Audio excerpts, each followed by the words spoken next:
What's up, guys? This is Rise and welcome to another video. I just got back a couple days ago from my trip to Vancouver, British Columbia, Canada, and we came back with some hardware. Four-time now regional champion is pretty special, and in this video I'm going to be taking you through the entire run, behind the scenes, everything you want to know, the crazy team that we brought, and it is going to be a chill, exciting video, so feel free to pause, grab a snack, and sit here with me as we go through a lot of matches in this tournament.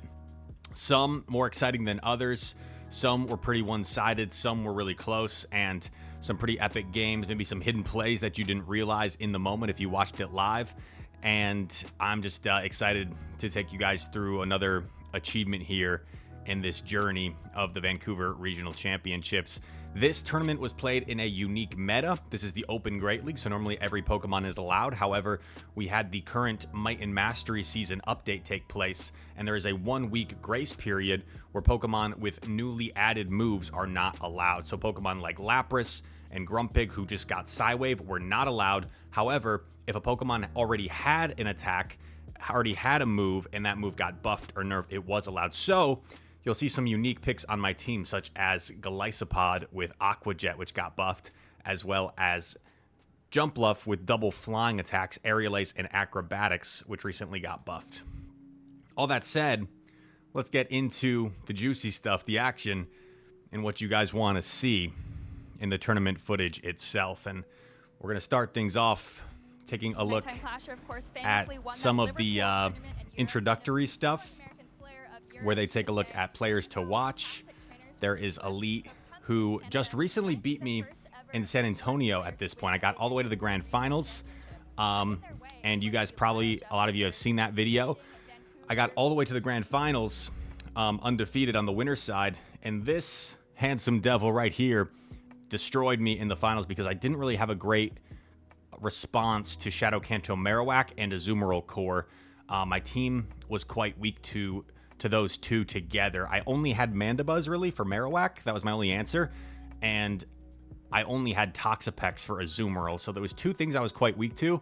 And Elite, just with a combination of outplaying me and maybe a big team comp advantage, destroyed me pretty handedly in that grand finals in San Antonio. So we're trying to make a comeback.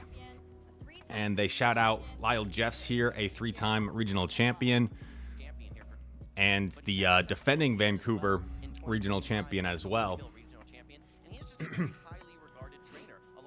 Lyle, a super nice guy. I always enjoy seeing him at regionals and talking a little bit. Also streams, so make sure to check him out over on Twitch if you guys are over there. And his team is pretty unique as well, with the Primeape and the Dusclops and the Shadow Galarian Weezing, Pokemon that were a little bit more common now. And they also spotlight your boy with some of my recent achievements. They don't have San Antonio finalist up there just from the last tournament, but Louisville top 8 this season, Los Angeles champion. For some reason, they chose Peoria regional top 8. And as my friend Sophtoph says here, this is kind of a narrative they're going to say on the cast a lot. Only trainer to have won a regional in every single season. Regional championship every single season thus far. He hasn't done. See if I can rewind a few more seconds. Ended the 2024 season winning the final regional in Los Angeles. He is the only trainer in the entire world to have won a regional championship every single season thus far. So only trainer to have won a regional in every single season, and although it's not something that's like the end-all be-all for me, it's kind of an arbitrary, you know, stat or record that I have. The only trainer that won a regional in 2022, 2023, 2024, yet to do it in 2025. And again, my happiness is not going to ride on whether I win a regional every season, but I'm a competitor, and I've always been a sports fan, and I enjoy history and statistics, and I'm not going to lie, it's something I wanted. It would be cool to win another regional this season and extend that streak to 4 consecutive seasons, winning a regional championship, which is very difficult to do. And we take a look at the team. This team came together over the course of a few days where I was inspired by what some people in Brazil were running. I was scrimmaging against people in Brazil because there was a weekend tournament going on at the same time as this one in Fortaleza, Brazil, and some of them were running Shadow Steelix Golisopod core. And at first I was like, what is this? But it was giving me a lot of issues, and I was looking at the meta and I was like, dang, these two Pokemon cause issues for a lot of teams. Usually there's only one ground type, and sometimes Steelix has like 5 positive matchups on a given team if it avoids the ground type. And Golisopod as well, with the ability to beat Primeape, Annihilape, and also acts as a pretty hard response to Dugong, which this was going to be Dugong's last dance. Before Lapras enters the meta, which has a great matchup against against Dugong, this is going to be Dugong's kind of last dance. And you know what's funny? This is only the second time I've ever brought Dugong. The first time was at the Los Angeles Regionals last year, which I won. So part of me is kind of like superstitious, you know. There was my first 2 regionals, I had brought a Azumarill that I won. So part of me was like, maybe I need to always bring a Azumarill. That's the only it's the Pokemon that I've won with when I've brought. Since then, I've definitely lost a lot with the Azumarill. But Dugong was 1 for 1 for me in regional titles, and we try to make it 2 for 2. With that said, let's start getting into the battles, and I'll make sure to do some timestamps for you on this long video. So if that's what you're more interested in, we can skip ahead. But we start things off against our teammate, ChemCoop. And ChemCoop, amazing battler. Homeslice Henry did a little bit of a watch party, and he mentioned that last season in the Go Battle League, I hit number 1, and the person that passed me to then hit number 1 in the Go Battle League leaderboard was indeed ChemCoop. We do a lucky Zamazenta trade, shiny Zamazenta, no luck there, unfortunately. However, there was a moment on stream earlier where Dilap got a Shundo. Maybe I can just show you that actually real quick. Let's see, we're at 448, and Dilap, it was like one of the early, yeah, it was like really early here. Check this out. Check this out. Live Shundo on stream. Will this ever happen again? Stat product on for that Master League. You can fuse them with other Pokemon. Shiny Kyurem fusion just happened with the Unoverture. Let's check those appraisal. Oh, we Celebration. do have the shiny 100% stat product there. Cindy's jealous. It is nickname Eddie. Maybe we'll get to. That was a really funny moment. And let's go back here. Rise to occasion. That's me against ChemCoop. And unfortunate to have to play a teammate so early on in the tournament. But yeah. Also, before we start this, shout out to Katie here on the left, Katie46. I was talking to her a few months ago, and I think she asked if I was going to Vancouver, and I was like, no, I don't think I'm going to. And I kind of changed my mind and decided to compete. So I messaged her like the day before, like, hey, Katie, actually, I did decide to go to Vancouver. Do you happen to have any Wimpod for trade? And she met up with me and was nice enough to trade me some Wimpod because I was trying to build a better Golisopod. And what do you know? We ended up playing round 1 in this tournament, and I was able to beat Katie. But honestly, they were very competitive matches. Like, it was not comfortable at all. So let's get into our first match on stream of this tournament against ChemCoop. And quick, what my thoughts were kind of this matchup. I liked my Golisopod. It's only really afraid of Toxapex, right? And what I knew about my team is with the double ground, with the Mud Slapper, Gastrodon, and Steelix, it's not easy really for him to bring the Toxapex. It's a little bit risky. So I really liked how safe my Golisopod looks. Beats Diggersby, beats Sableye because you win charge attack priority. Has play against Drapion, beats Talonflame as long as you're not like behind shields or energy. And then not good against the Azumarill. However, you do beat Azumarill in the 2-shield scenario. And what I was scared of with his team is indeed the Talonflame. Talonflame is a pick that you know you're going to see at some point. Like, it's not the most common, but it's common enough. And I don't really have a hard response to Talonflame. I only have neutral play, but I have a lot of neutral play because Pod can beat it, Drapion can beat it, Steelix can beat it, Dugong can beat it. Gastro doesn't really love it, but it's At least you resist the fire damage. And then, of course, Jump Bluff doesn't want to see Talonflame at all. But at least I'm running Acrobatics for double flying on Jump Bluff to give it some play in certain scenarios. This is going to be a long video, folks. This is going to be a long video. I'm just warning you. But we're going to go through it together. We're going to go through it together and enjoy it. We start in this lead scenario, Golisopod into Diggersby. And I decide to take the first Fire Punch. Now we're going to go for the Aqua Jet. You see it does just over half health. And he's going to go for another Fire Punch here. What I want to highlight is there's a few reasons I don't CMP. The first is because I feel like it could be an easy catch on a Zoomerl. The second is because it doesn't always knock out. The second Aqua Jet sometimes leaves them with like a sliver of health. But 10 Shadow Claws plus 2 Aqua Jets is sometimes enough to knock out the Diggersby. So that would be double whammy, right? If I overfarmed less, didn't have as much residual energy, or if he caught. So that's why we take the second Fire Punch. We overfarm, and ChemCoop makes a catch onto Sableye, but this is still going to hurt Sableye. Aqua Jet does some really solid damage, and I figure while I'm here, why not fire off another, force him to Protect Shield, or let the Sableye go down? And now, the reason I come in Gastro is because I'm expecting Talonflame in the back. Talonflame is so safe against my team. I'm expecting Talon in the back, and I figure 2-shield Drapion is really safe against his team in general. He's going to go for a foul play here. I'm definitely going to save my Protect Shields for Drapion. He also still has Diggersby, which isn't quite in Aqua Tail range yet. So I feel like saving my shields for Drapion is my best move here. I see the Talonflame. I'm going to save that energy, go straight into Drapion, start building up energy, He fires off the fly. I have to Protect Shield at this point. And for proper timing, we're going to look to do 2 stings and throw. ChemCoop in an awkward position. Where do you use that final Protect Shield now?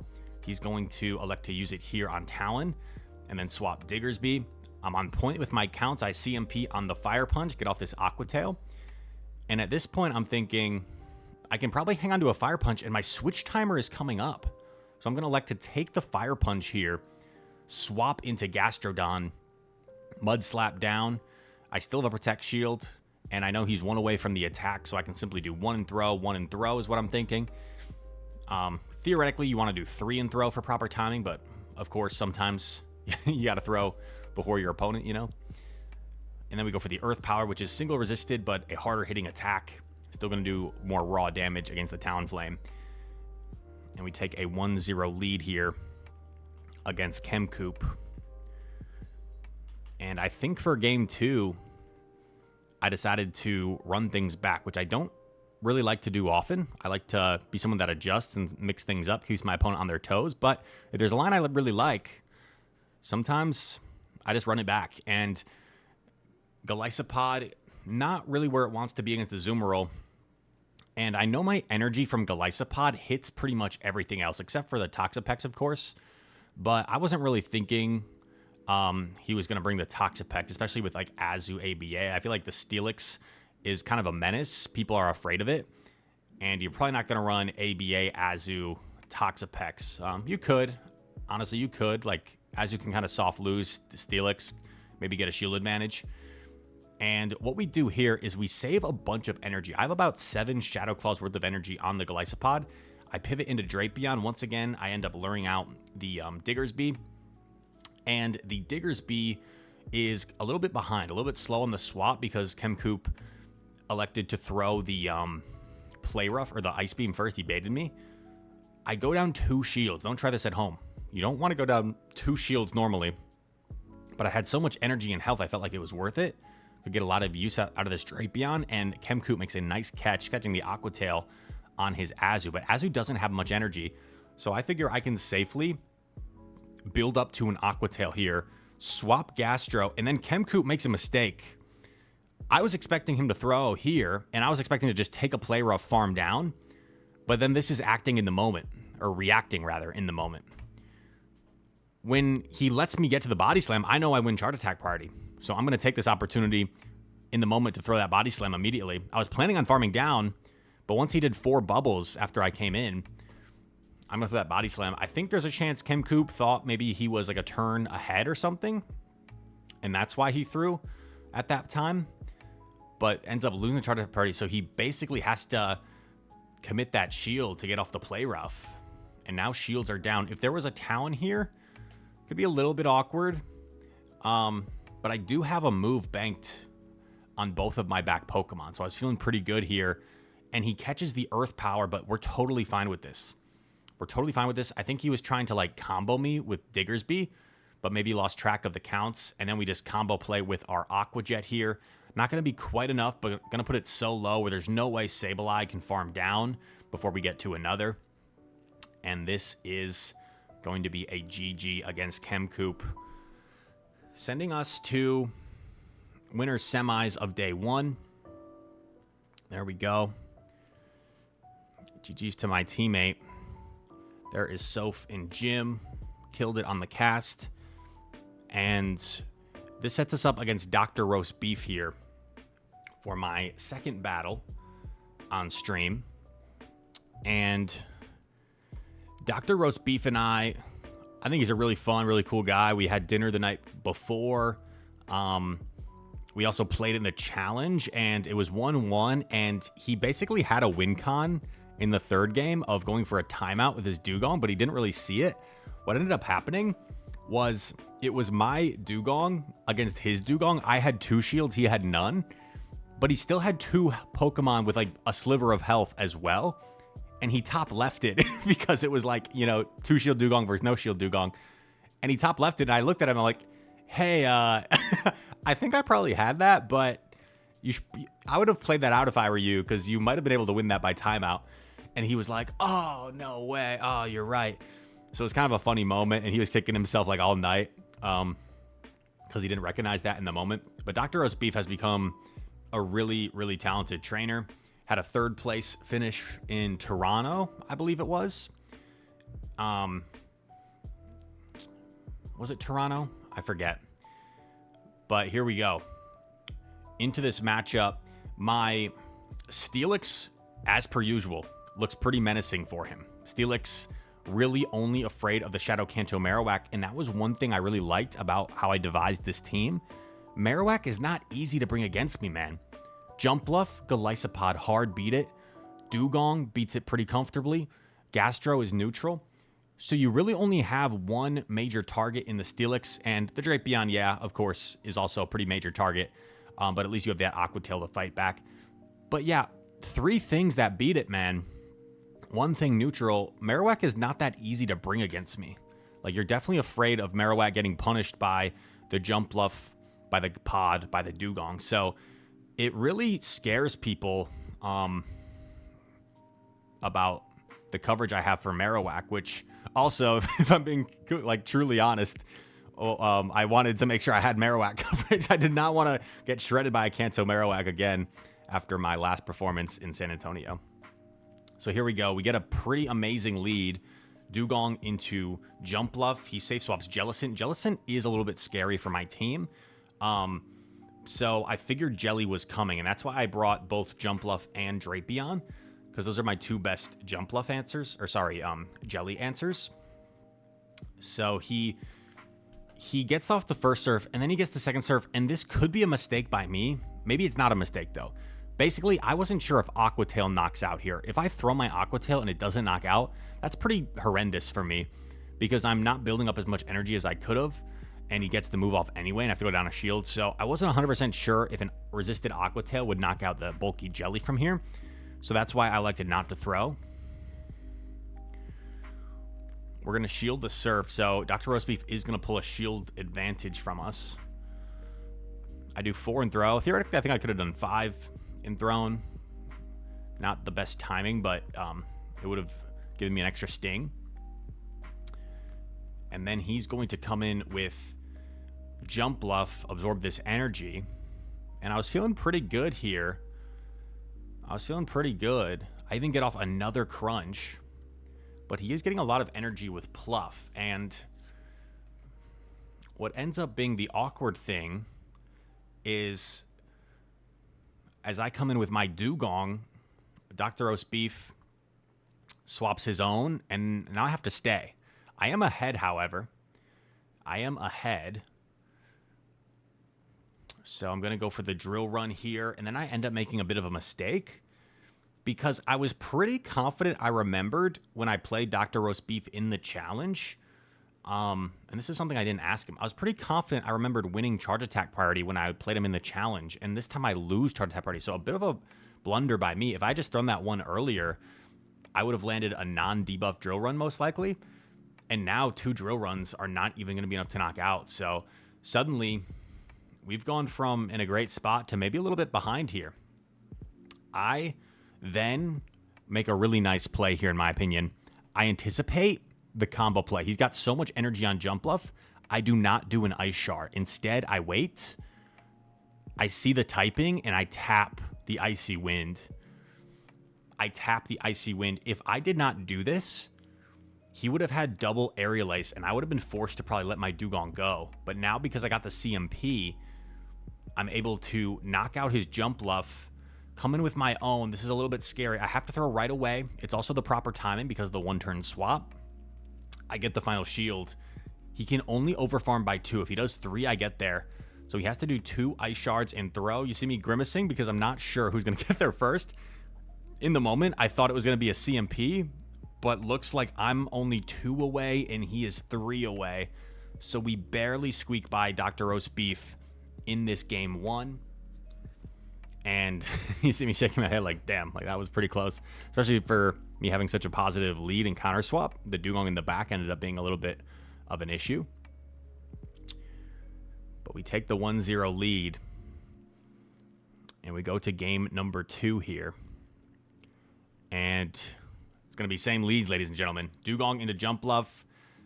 Drapion counter swapping his jelly safe swap.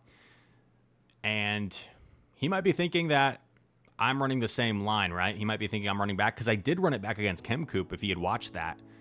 But no, this time I brought Steely Boy. Especially after he wasn't willing to bring the Marowak game 1. And because I brought Dugong jump bluff core, I kind of made the call that Marowak wasn't coming. Over farm here. I think I got the crunch debuff as well. So a little bit of luck. And now we're going to knock out. In comes Pluff. We get off a crunch here for some nice chip damage. And this is looking honestly even better than the first game because we're not down a shield. It's even shields. He's going to be forced to fire off an aerial ace here. And yeah, I think he's hoping that it is jump bluff in the back and maybe he can pull off some shenanigans. But nope, it's Steelix. And I'm like, sorry, dude. Like, just straight RPS, basically. One of the few games, right, where there's really nothing he could have realistically done, in my opinion, to win this game. Maybe, like, play out the 2s with Jelly against Drapion and, like, save it. I don't know. And look, he's actually not even running Earthquake on Fortress, so he's completely walled. It's open team sheets, so you know your opponent's movesets on their Pokemon. And this poor Fortress, completely walled. We looked at the judge. I think they might have made a joke. I'm just going to throw the Psychic Fangs here against Jump Bluff and DrRoastBeef. I think after this, Psychic Fangs decides to top left. No shame in top lefting when you know it's over. No longer a win con. So yeah, tough for him when you just get straight up RPS. Like, there was nothing he could realistically do in that game. Also, you know what? I think I missed an interview after my win against ChemCoop, so we can listen to that, see what Rise had to say. I think actually the Shadow Drapion were kind of underrating in that matchup there. It felt really, really safe, but let's hear from Rise. I think he had a lot of safe Pokemon in that matchup, and I think he has an interview with Nick. All right, thank you, Sophia and Jim. I'm here with Rise. Congratulations on a very solid victory there. Going off of what Sophia was just saying, she's talking about which Pokemon on your team you felt was the safest. What was that Pokemon for you? Well, Golisopod looked really safe as long as it avoided the Toxapex, and it seemed like the Toxapex was kind of hard for him to bring against my team with the threat of the Steelix and the Mud Slapper, so I thought Golisopod was definitely probably my safest pick there. Absolutely, and speaking of Golisopod, of the Pokemon that have been changed, have been updated for this new season, that was the only one on your team that you actually included. Why did you go for that as opposed to maybe Aqua Jet Dugong? I think Dugong just needs that ice ground cover, especially for the mirror match. If you drop Drill Run, the mirror is pretty brutal. And Icy Wind's just nice to have that debuff potential. So although Aqua Jet's a great move, I think on Dugong it makes more sense for the other two. For Golisopod, I have to shout out some of the LNDS crew over in Brazil. I was scrimming against some of them, and my team was kind of inspired by some of them, and I made some adjustments of my own with the double flying jump bluff. So I'll shout out to Brazil. We've mentioned it a couple of times. You are still working for your way to try to get that first tournament victory here in Vancouver for this season. What about a intermediary meta? What kind of preparation did you do for something that was so short to try to get that victory here? Normally, I like to prep, maybe scrim every few days for a few weeks, kind of ease into it, but this is kind of a unique situation, right, with this obscure one weekend meta. So it felt kind of like cramming for an exam at the last minute. Like I was back in college and doing a lot of scrims past few days, and yeah, just trying to get as many reps as possible the past couple days. Bringing back some bad memories for me from having to study in college as well. Well, thank you so much for the insight, Rise. Good luck in the rest of the tournament. We've got a short break coming up, but don't go anywhere. We've got some intense battles coming up right after. And that's all she wrote for day one. The two matches you saw, because this was a 120-person tournament, normally there is a top 16, but there's only 4 groups for Vancouver, so there was really more like a top 8. However, nowadays, since I'm a caster as well, I know that production, they don't want to do top 8s anymore. They want more content for day 2, so they kind of make an artificial like top 12 for day 2, and that's why we ended where we did. So you're gonna see the first matchup of day 2 here is gonna be me versus Dapperdiscs, and although this is a different day, like literally this is Sunday, so this is literally day 2. It's actually not really day 2 in the sense that this is still our group stage winners finals. So I was really hoping to win this matchup, and I was also very concerned. I was not very confident about this matchup, mostly because of the Primeape and Emolga core, and Dapper was able to identify that. So Primeape, if you look at my team, is really only afraid of Jump Bluff and Pod kind of. I say kind of because Primeape up energy can flip that matchup in the 2s, just straight Rage Fist. And the problem with Jump Bluff is if you look at Dapper's team, Dugong beats it, Emolga beats it, Dusclops beats it, Weezing beats it, and Diggersby is like pretty neutral, honestly, because you can take a couple fire punches and get to a couple acrobatics, but if Diggersby's willing to shield acrobatics, it can actually flip that matchup. So it's really difficult for me to bring the Jump Bluff against his team. And Dapper, when I don't have the Jump Bluff, the Primeape is just so good. Beats Dugong, beats Steelix, beats Gastro, as long as I don't shield. I don't know, maybe if I shield a close combat, I can flip that, but Primeape is supposed to beat Gastrodon. And Pod, yes, favorable for Pod, but things aren't always going to play like a simulation. Sometimes it's going to be a little bit more complex. I'm interested to see if we... So, let's get into it. Shout out to Homeslice Henry and Inadequence for scrimming me and helping me prepare for this matchup. It was a difficult matchup, and throughout my scrims, I never really went like over 500. It felt like I either went 1-2, 2-1, 1-2, 2-1, and we lead into Diggersby here, game 1. And I kind of had this strategy of leading the Drapion because it's my most neutral Pokemon against his team, and then just trying to like chip and then dip into Gastrodon, which is also very safe. So like lead Drapion, chip, and then safe swap Gastrodon and just make his life a little bit uncomfortable with what he wants to do. So we land the Aqua Tail and we catch a Fire Punch on Gastrodon. Now, I'm going to point out my biggest pet peeve right now with the game and with Pokemon Go, and unfortunately in this tournament, we're going to start to see more lag take place towards the end, which I'm sure you guys saw if you watched it. I'm going to slow this down to 0.25. There is a really bad bug in this game where high-level players will sometimes wait. They'll stop tapping to try to see if their opponent swapped so they avoid them from catching. Dapper does the correct thing here. He stops tapping momentarily to see if I caught or to see if I swapped, but the game stops visually updating for him. This is a really bad bug. It's my biggest pet peeve because Dapper's making the correct play. He's waiting, but because he stopped tapping, the game is not visually updating. And in live speed, you can't even really tell. But look, I'm already doing a mud slap. I'm already starting a mud slap. And from his perspective, he still sees the Drapion. And as soon as he cues the fire punch, then it's not until then the animation changes. So, really annoying bug. And this is more so like, if I'm being objective, this is more so a bug than it is me making a nice catch here.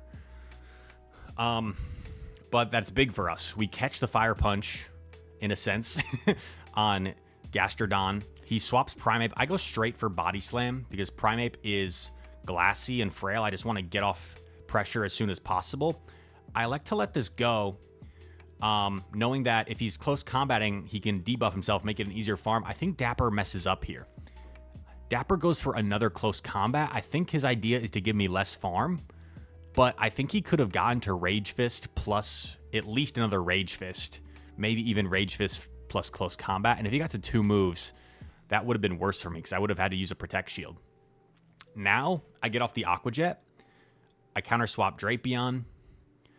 Gonna throw Aqua Tail before the threat of Scorching Sands, and then Dapper makes another slight error here. Should have thrown right away. Instead, CMPs me on my Aqua Tail. He's cringing a little bit. Gonna shield up the Diggersby. Goes for a Fire Punch now. And I'm willing to let it go at this point because he no longer has any Protect Shield. So I felt like even if it was Scorching Sands, I could probably overfarm enough with Pod to try and close this out. But now, since I have this energy, I do decide to Protect Shield. Was really hoping I reached this Aqua Tail against Emolga. In the moment, I'm like, there's no way 2 Thunder Shocks KOs, right? But we get off the Aqua Tail. Emolga's just about at a discharge, but they need 2 since we still have a Protect Shield. And Pod is going to farm down for the win. So we take game 1. That was really good for me because I wasn't that confident in this matchup, and winning game 1 is big. However, if I'm being objective here, I think Dapper made multiple mistakes in that game that probably allowed me to flip it. So let's see what we decide to do for game 2. I thought maybe I could get something else in the lead other than the Diggersby, and if I could like just kind of try to control alignment, I went with a more like RPS style backline here in game 2, and I did bring the Jump Bluff. And theoretically, if there's Diggersby and Primeape, Jump Bluff should be pretty good. It can beat both of those. But once again, the Diggersby's in the lead, and the tough thing here is I can't really control Switch. And the tough thing is, if I'm going to like double shield here to try and force Switch, I know how deadly the Emolga and the Primeape are against my team. So I guess I could have like, one thing maybe I could have done would have been like go Steelix Jump Bluff in the back and then just try to force Switch. But once again, Diggersby can control Switch in that matchup. And then we do the same thing as last time. This time he's more patient. He doesn't throw that Fire Punch. Lands the Scorching Sands, and you're going to see me make a mistake here in this secondary matchup. It's going to be very costly. I shield the Scorching Sands, and I'm 1 off with my counts here. I thought he was 5 away, but he's only 4 away, and I let him get to another Scorching Sands. I needed to put the pressure on first here. Now he can just safely let this go, and all I'm going to get off is a Body Slam as a parting gift against one of these back 2 Pokemon. I do get the alignment, however, because I don't have a hard response to this Emolga, this is not going to be comfortable. I tried to get clever here and go immediately for Aqua Tail, hoping that Dapper would let it go. But Dapper kind of reads it, and he says, you know what, maybe I need this Emolga. Maybe I need to preserve it. I go for another Aqua Tail. He shields again. I was really hoping he would let it go. But no, he sees what's coming. He's making the right calls this game. And now Discharge is nearly going to knock me out. And this is kind of embarrassing. For some reason, I thought that Aerial Ace would be enough to knock out the Emolga. So I'm like debating whether to shield or call the bait. I shield correctly. And I thought Aerial Ace for a second was going to be enough. So that's how you see me do a little fist pump, which I never do. And it's not even close. It's not even close to enough. And now I'm like, okay, this is over. Is there any way I live this with enough health to like get to another move? No. Acrobatics does way too much damage to our jump bluff. And that is going to be a good game for game number 2. Dapper evens up the series. And now we're faced with a decisive game 3. That was our first game that we dropped this tournament. And let's see what happens. Game number 3. He had gone with the Diggersby Primeape Emolga, right? So I think I was hoping for game 3 I could catch either the Diggersby again or the Primeape this time. But unfortunately, it's the Emolga. And this is going to be tough for us. I did decide to bring the Dugong. And he dropped the Diggersby, interesting enough. So he went very ABA to Steelix and just kind of made a really smart team call, if I'm being honest.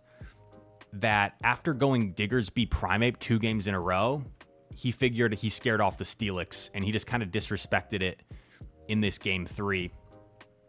We land the Earth Power, and I get a lucky debuff on Dugong here.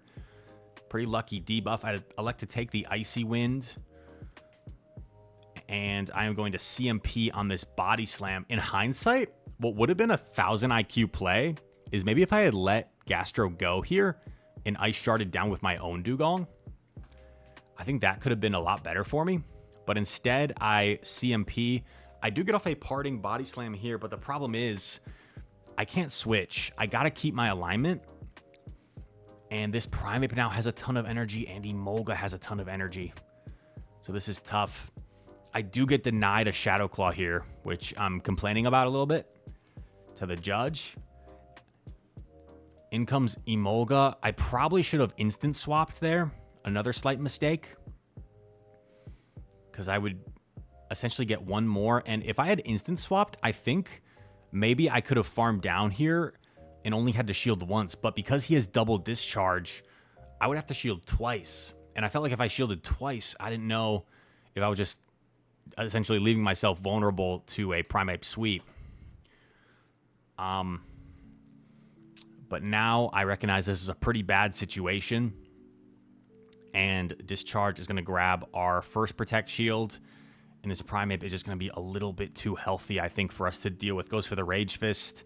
I have to shield. You see me getting a little bit frustrated. Partially because I did miss that Shadow Claw when he close combated.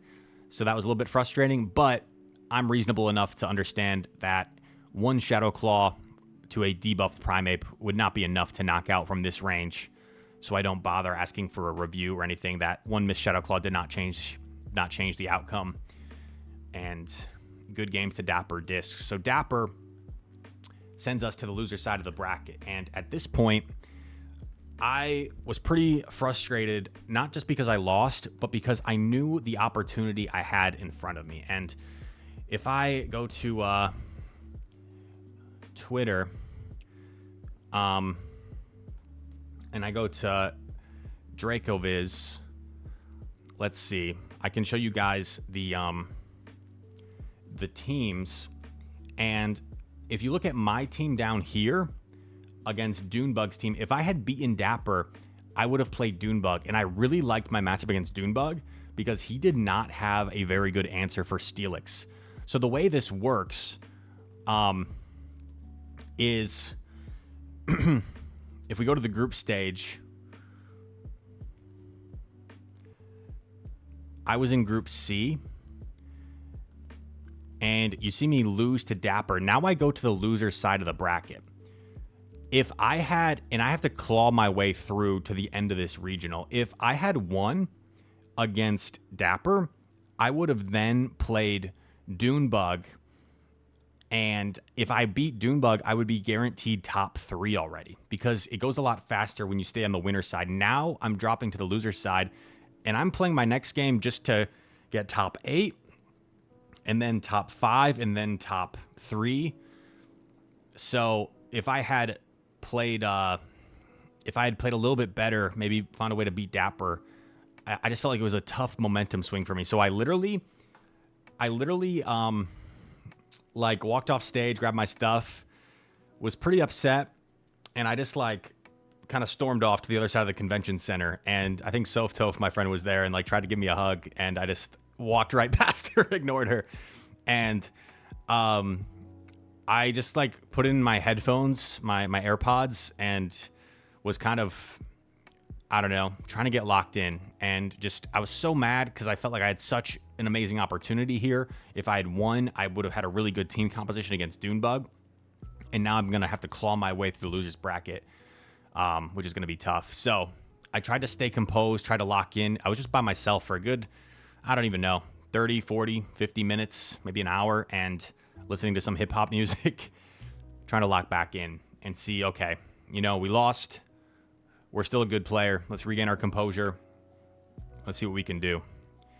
So we go back to day 2, and what kind of helped me calm myself a little bit, because I did feel like I kind of lost all 3 leads against Dapper.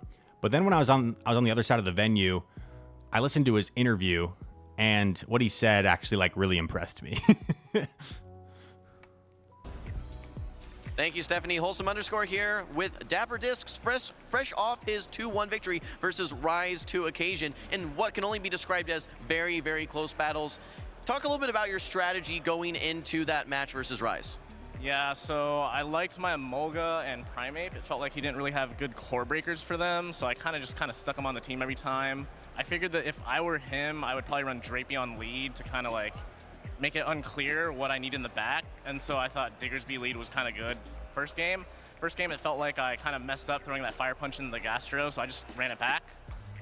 Fortunately, I was able to clinch the second game, and then third game, I figured maybe something would switch up, so I just figured Emolga lead's pretty solid. I didn't think he'd bring a Steelix, which was kind of what my Emolga was most scared of. Yeah. So in conclusion, he really just read me like a book. He predicted like exactly what I was thinking with the Drapion lead the first 2. And like, you can't be mad sometimes. Like, Dapper dude just totally outplayed me, totally outthought me, and read me like a book. And I guess from this point on, like, I just tried to be a little bit less predictable, maybe. Mix things up a little bit more. So, with that, we take a little bit of time for ourselves. We try to calm ourselves down. In our next battle, oh, that's a commercial actually. This is the San Antonio commercial. And digging in their heels. Rise took the winners finals 3-1 on the wings of his Mandibuzz, proving that it is the superior dark-type flyer in the current meta. After a grueling 4-game series against Studmuffins and his Galarian Moltres, Elite skyrocketed into the grand finals, proving that there is good, then there is great, and then there is Elite. The Grand Finals and the Grand Finals reset was the Shadow Marowak show. Despite Rise taking advantage of even the smallest of Elite's mistakes, it wasn't enough to conquer the oppressive power of Shadow Marowak. Elite claimed his 3rd regional championship to etch his name in the history books alongside friend and rival Wild Jeffs III. And he is going to be your 2025 San Antonio Regional Champion. We are waiting for you to join in on the action. Go to Pokemon.com/compete to find events near you. And I took that personally. Just kidding. But no, that was fresh in my mind, and like I definitely took that loss hard because it was my first time ever being on the winner's side of the bracket, or the winner's side of the grand finals rather, and not coming away with the title. And to lose twice there is tough. Even if I maybe had a tough team composition, I felt like I had more plays and I could have played a little bit better in that series. So like all the credit in the world to Elite. But it did feel like I kind of let that opportunity slip through my fingers a little bit. So I was motivated. And let's get into our next matchup against XJerald. Kind of cool, by the way, that they like play that, and then the next 2 matches are me and Elite separately. Conversations back again with So here we go. Battling against Gerald. Really talented trainer. Regularly top cuts, it seems. And what I liked about this matchup was the Gastrodon. And you know what's funny? The reason I ran Gastrodon on this team as opposed to something like Shadow Kanto Marowak, which I do think, like, in a vacuum, is a stronger Pokemon with that Bone Club pressure. It's so oppressive. But if I ran Marowak, I would be a little bit too soft to Dugong, in my opinion. Dugong obviously beats Jumpluff, beats Steelix in certain scenarios, beats Marowak if I was to run it. So, like, Gastro at least gives me more neutral play against Dugong as opposed to being kind of afraid of Dugong. And I think it was a great call because Dugong was everywhere. And also, Gastrodon, we think of it as like this RPS Pokemon. It was probably my safest Pokemon because there was not a lot of grass types that I faced. There was not a lot of grass types. So Gastrodon ended up being like my safest Pokemon in this entire tournament. Let's gear up for game number 1 here against Gerald. And what do you know? Dugong lead. Oh, so exciting. Now, because this is Dugong's last dance, I have a very particular spread IV on my Dugong. My Dugong I recently acquired, shout out to Spinosaurus, one of my locals, 115.5, I think it is. And because of that high defense and low HP, you reach what's called a bulk point on my Dugong. So if you look super closely, his Ice Shards are doing 1 damage less. They're doing 2 damage to my Dugong.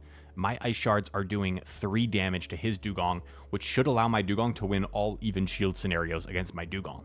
Dugong Slayer, if you will. A Dugong that beats other Dugong. But he is going to neutralize that immediately. Maybe, I don't know if he recognized it.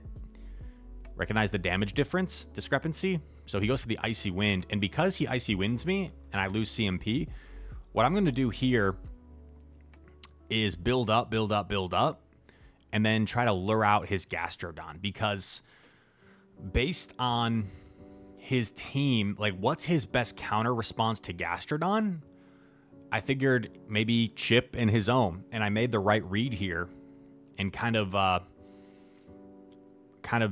exactly what I wanted to happen happens here, which is lucky for me that I lure out the Gastrodon, because as a lot of teams that we've talked about, Steelix is literally only afraid of the ground types on a lot of these teams, especially if there's like no superior. Steelix is only afraid of the ground types. He gets rid of our Gastro before eating a Body Slam. I have all this energy, though, saved on Dugong, and I'm just going to try and get rid of this thing and hopefully sweep with Steelix. Earth Power coming through. He is debuffed, remember, so I'm able to take it. Going for another Icy Wind on the Gastrodon of Gerald. And now it's the Steelix show. 2 shield Steelix spam.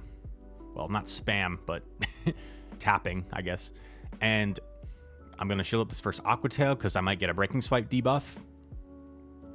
Going for the Breaking Swipe here. Steelix looking menacing.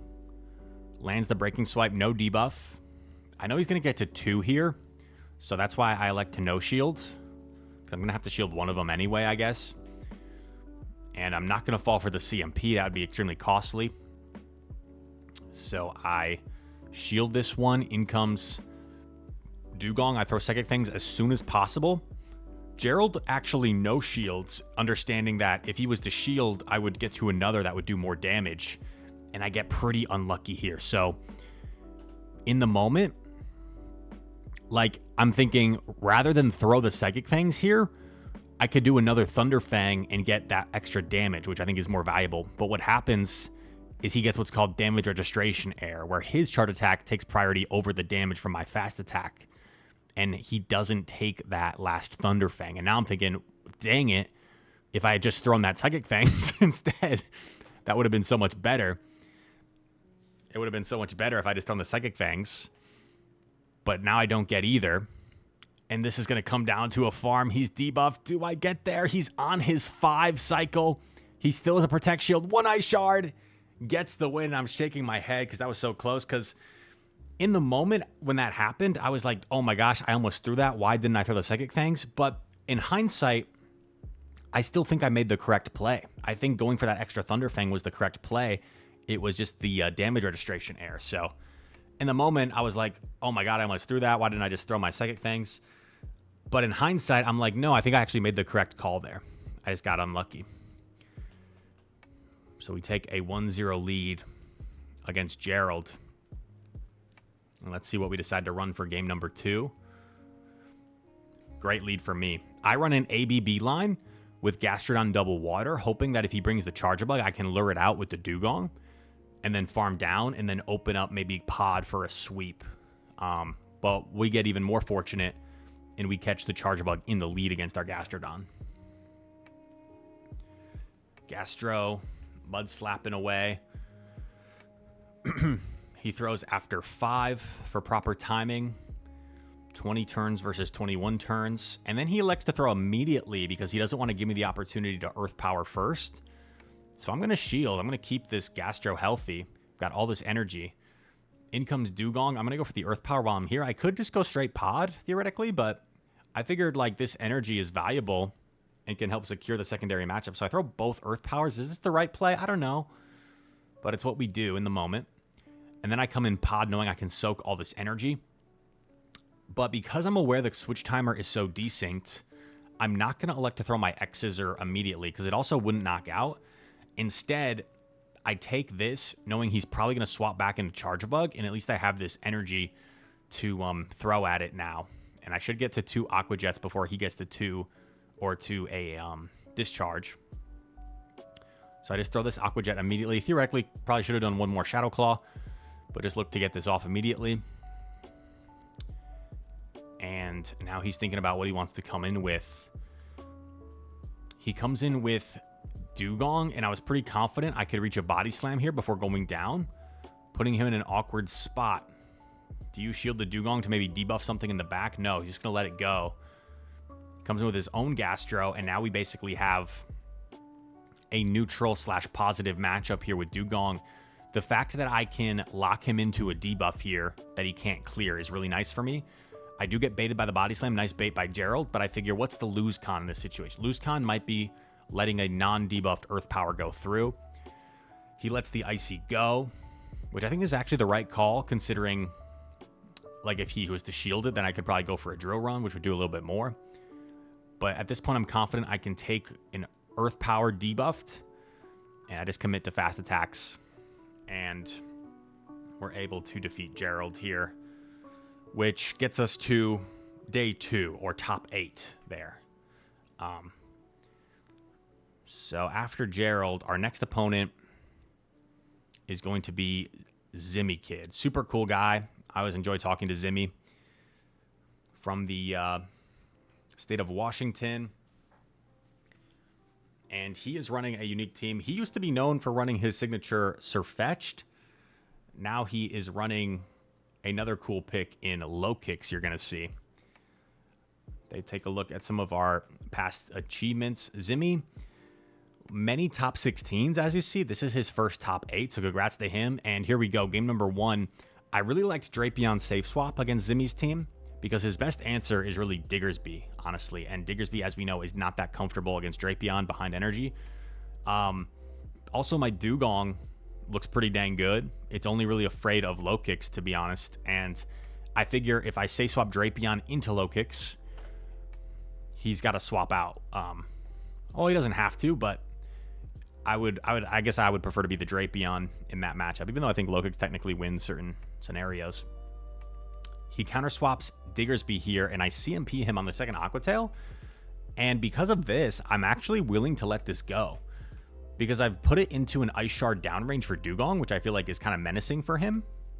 And I'm able to like almost unintentionally call the bait. It wasn't necessarily a bait call. It was me being comfortable enough to let that go. And now he is going to put up a shield. So getting a shield advantage there is quite nice for us. He's going to go for the Fire Punch here. Knocks out our Drapion. And I'm going to come in right away. Try to get rid of this thing with Dugong. He's going to throw a Parting Scorching Sands. And not to give us more farm, he aggressively pivots into Azu. And now I'm thinking, okay, well, I'm up a shield here. And Steelix likes this matchup. Azu does win the 0 shield scenario, but Steelix wins the 1s and the 2s. He's going to go for an Ice Beam. I know I can afford to take 1, and I do kind of have to save a shield for that low kicks that's lurking in the back. So what I decide to do is not throw my energy, right, because the Psychic Fangs would not knock out. I shield this, and I'm going to look to go for a full Thunder Fang down. Chomp, chomp, chomp. Fang, fang, fang. And I've got double charge attacks here. Going for the Breaking Swipe, as it does more damage, and of course Psychic Fangs would be resisted. He catches this next Breaking Swipe on his Diggersby, so I do a full Undercharge. Swap into Dugong. That full Undercharge gives me an extra Ice Shard to help me outpace this Low Kicks to 2 charge attacks. Already at the first one here. Low Kicks is very squishy. It's not going to appreciate an Icy Wind. And I probably live a Trailblaze from here, debuffed, but I wasn't taking any chances. I figure I can just shield whatever this is, and he's not going to have 2 charge attacks loaded. Get off the Icy Wind, and Dugong is going to be able to dance around and defeat the Low Kicks here for game number 1.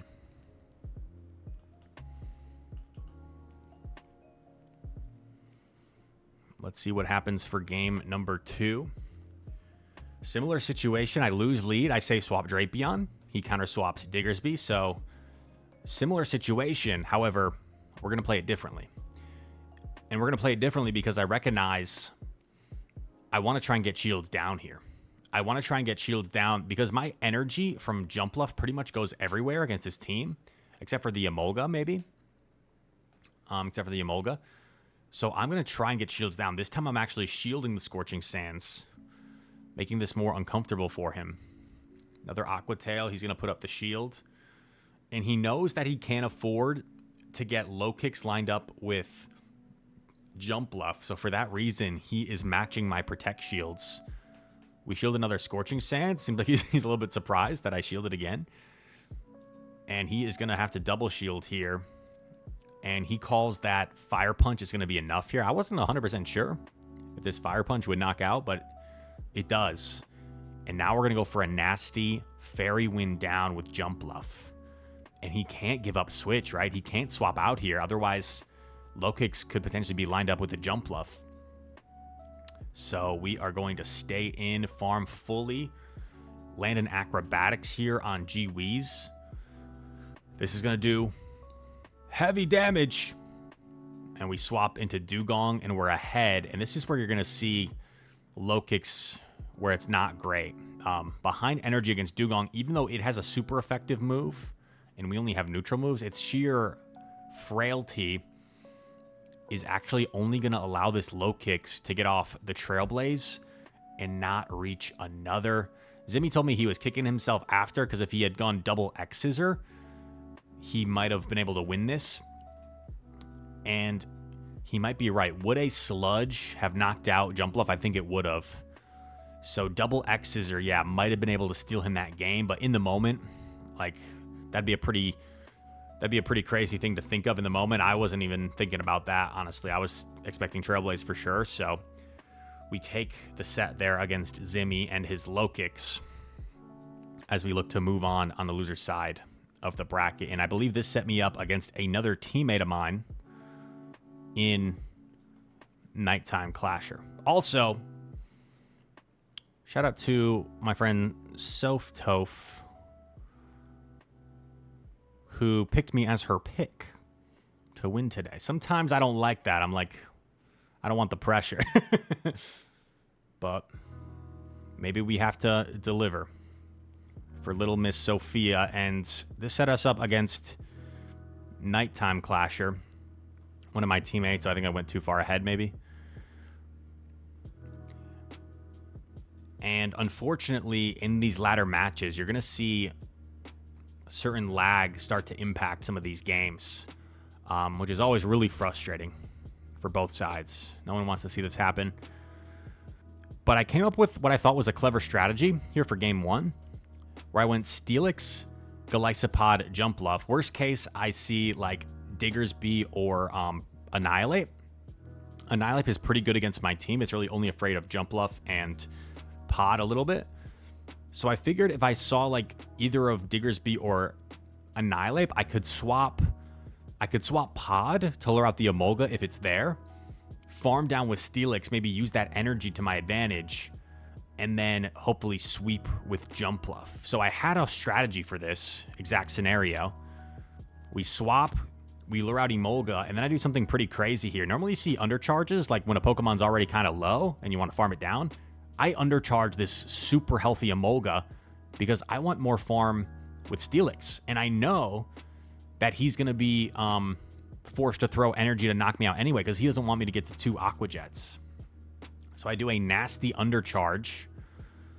He goes for the discharge here. I let it go. And I'm going to look to come in with Steelix. Now check out what happens here. I wait out my timer. I come in Steelix and I lag a turn. So I get denied here. I get denied. I can slow it down just momentarily to make it a little bit easier. Let's do half speed. So you're going to see 1 Thunder Shock, 2 Thunder Shocks, 1 Thunder Fang, 2 Thunder Fangs, 1 Thunder Fang, 2 Thunder Fangs. So I should have gotten a 3rd Thunder Fang there. I should have gotten a 3rd Thunder Fang there, which may seem minute, but check out what that 3rd Thunder Fang affects here. It's the difference in him reaching this next acrobatics. So because of that small lag, I'm now taking an unnecessary acrobatics, and I'm kind of communicating that to the judges, but still trying to stay composed and play out the game. And I land the Psychic Fangs here against Annihilate. Swap Pluff. He stays in, and I know he has Ice Punch, so I respect it here with a Protect Shield. And it ends up being Gator. And to Nitetime's credit, he makes an incredible bait call here. Calls my Aerial Ace. If he takes this acrobatics, I mean, it's just game over. And I go for another Aerial Ace. And this is getting kind of dicey. Debating whether I wanted to call the Hydro Cannon bait or not. I shield at the last second. And this is going to grab his final Protect Shield. It looks like it would be a CMP. I was 1 off on my counts. And, you know, maybe if I had swapped earlier, I would have actually got the farm. And it ends up being a CMP tie where his Gator wins. But here's the thing. If my Steelix hadn't taken that unnecessary acrobatics, in my opinion, it plays out the same way, except I have like 30% more health here. I have 30% more health. I farm down. Gator is forced to throw the Hydro Cannon at Steelix, otherwise it gets Thunderfang down, and then I simply Aerial Ace the Gator and win. So in my opinion, I felt like this was my game, if not for taking that unnecessary acrobatics. Of course, it sucks because from NiteTimeClasher's position, he feels like he had favorable alignment, he won the game, and yeah, and also like I still had a win condition, right? I could have acrobaticsed the Gator even though I did lag.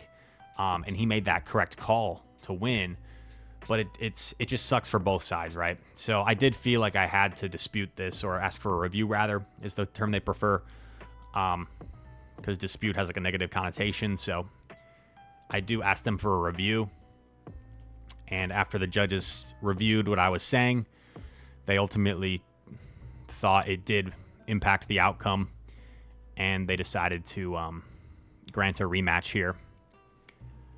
And the casters take a look at it, kind of pointing out what happened. I think Wholesome wasn't sure here. It is tough to tell, like when you're watching it back. But yeah, I think Soph had it figured out. She's a god.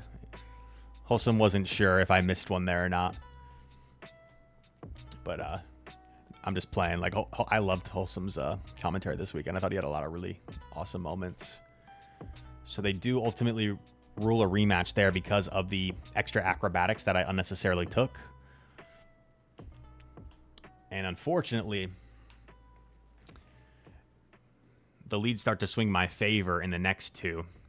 And we lead Gastro into Drapion. Diggersby swap is met by our Dugong, so we're in a pretty favorable composition here. Scorching Sands, no debuff. Go for the Icy Wind. Nighttime, you know, looking a little bit flustered, and I totally understand, and I always feel bad asking for a review, but I don't think I've ever asked for a review where it hasn't been ruled a rematch. So I don't think I've ever asked for a review where it wasn't in good conscience, you know, where I felt like it truly did impact the outcome. So he makes a catch here, catching Icy Wind on Azu, which is a nice play, kind of neutralizes that damage. However, I'm just going to be able to come in here with Pod and do as much as I can. And my plan is to save both Protect Shields for Gastro, knowing that there is a Drapion. If I can just chip this as much as possible, save shields for Gastro, I feel like I should be in a good spot. Going for this Aqua Jet here, just to continue chipping Azumarill. And if you're Nighttime, right, you like don't really want to be shielding Aqua Jets on your Azu, but you see me kind of trying to figure out the energy counts here.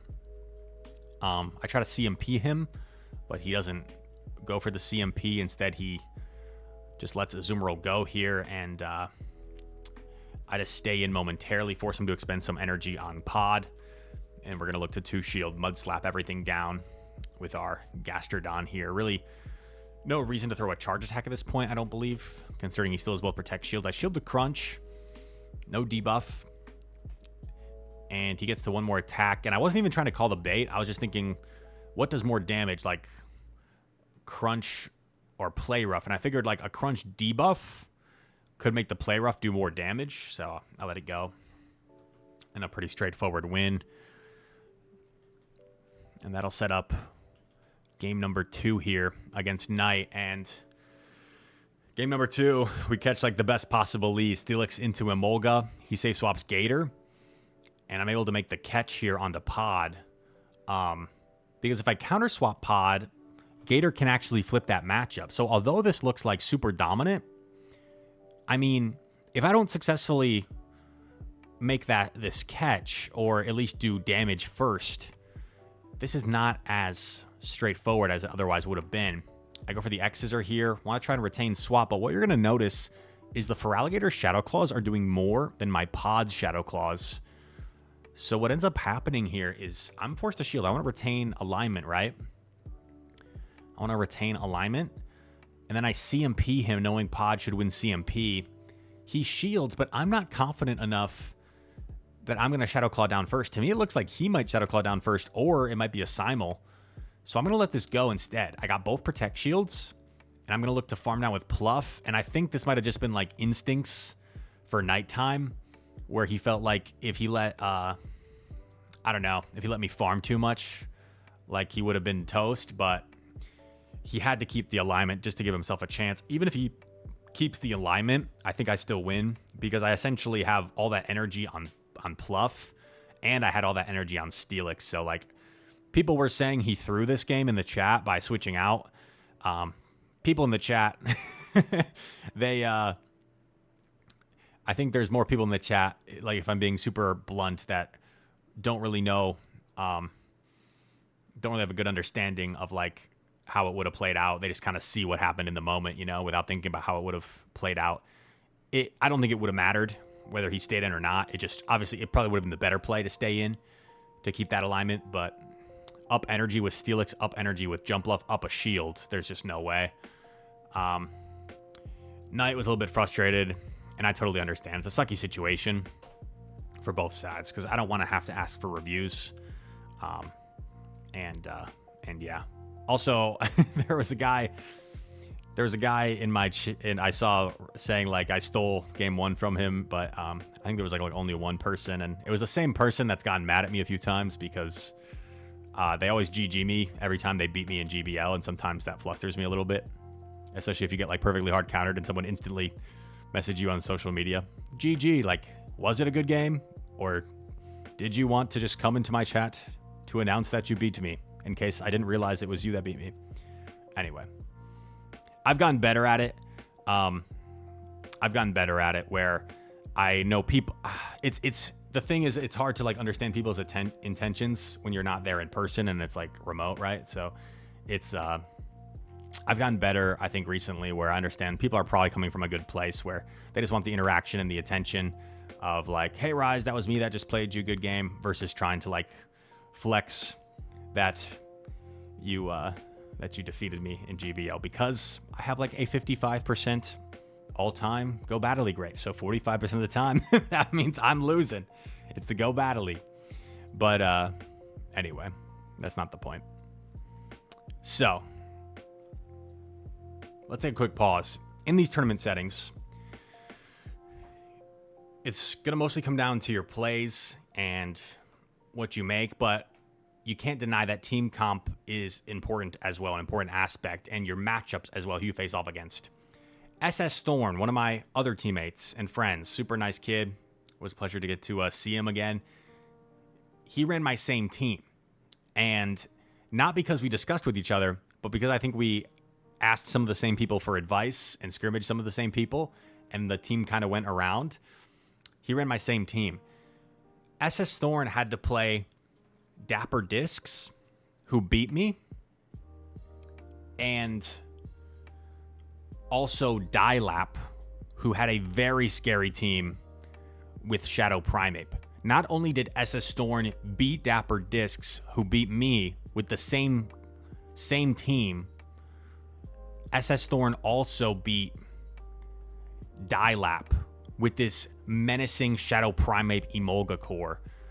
So Ssthorn did what I couldn't do, beat Dapperdiscs, and essentially, instead of me having to play a difficult team composition that I lost to before, I now play the mirror team composition, which is much better in my opinion. I'd rather play the same team than a bad team matchup. So Thorn did the dirty work, beat 2 tough team compositions in a row, and now I'm playing against the mirror team.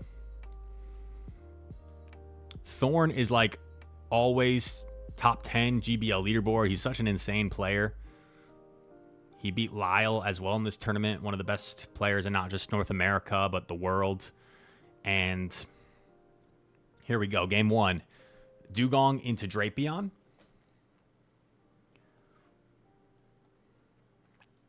He's going to go for a crunch here. I'm going to let it go. And he immediately swaps Pod, which is interesting. He did that instead of trying to catch, but I think he explained for some reason why he did that.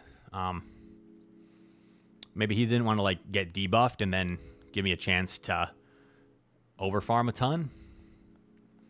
So I come in with Jumpluff as a counter swap. I go for Acrobatics. I wasn't really sure if he'd shield. I thought maybe he'd like let it go and then go for a Dugong farm down. But he goes for another X-Scissor, and he's just going to try and brute force his way through this matchup. So he's going to go down both Protect Shields in exchange for taking back Alignment. And he is going to get the Shadow Claw down.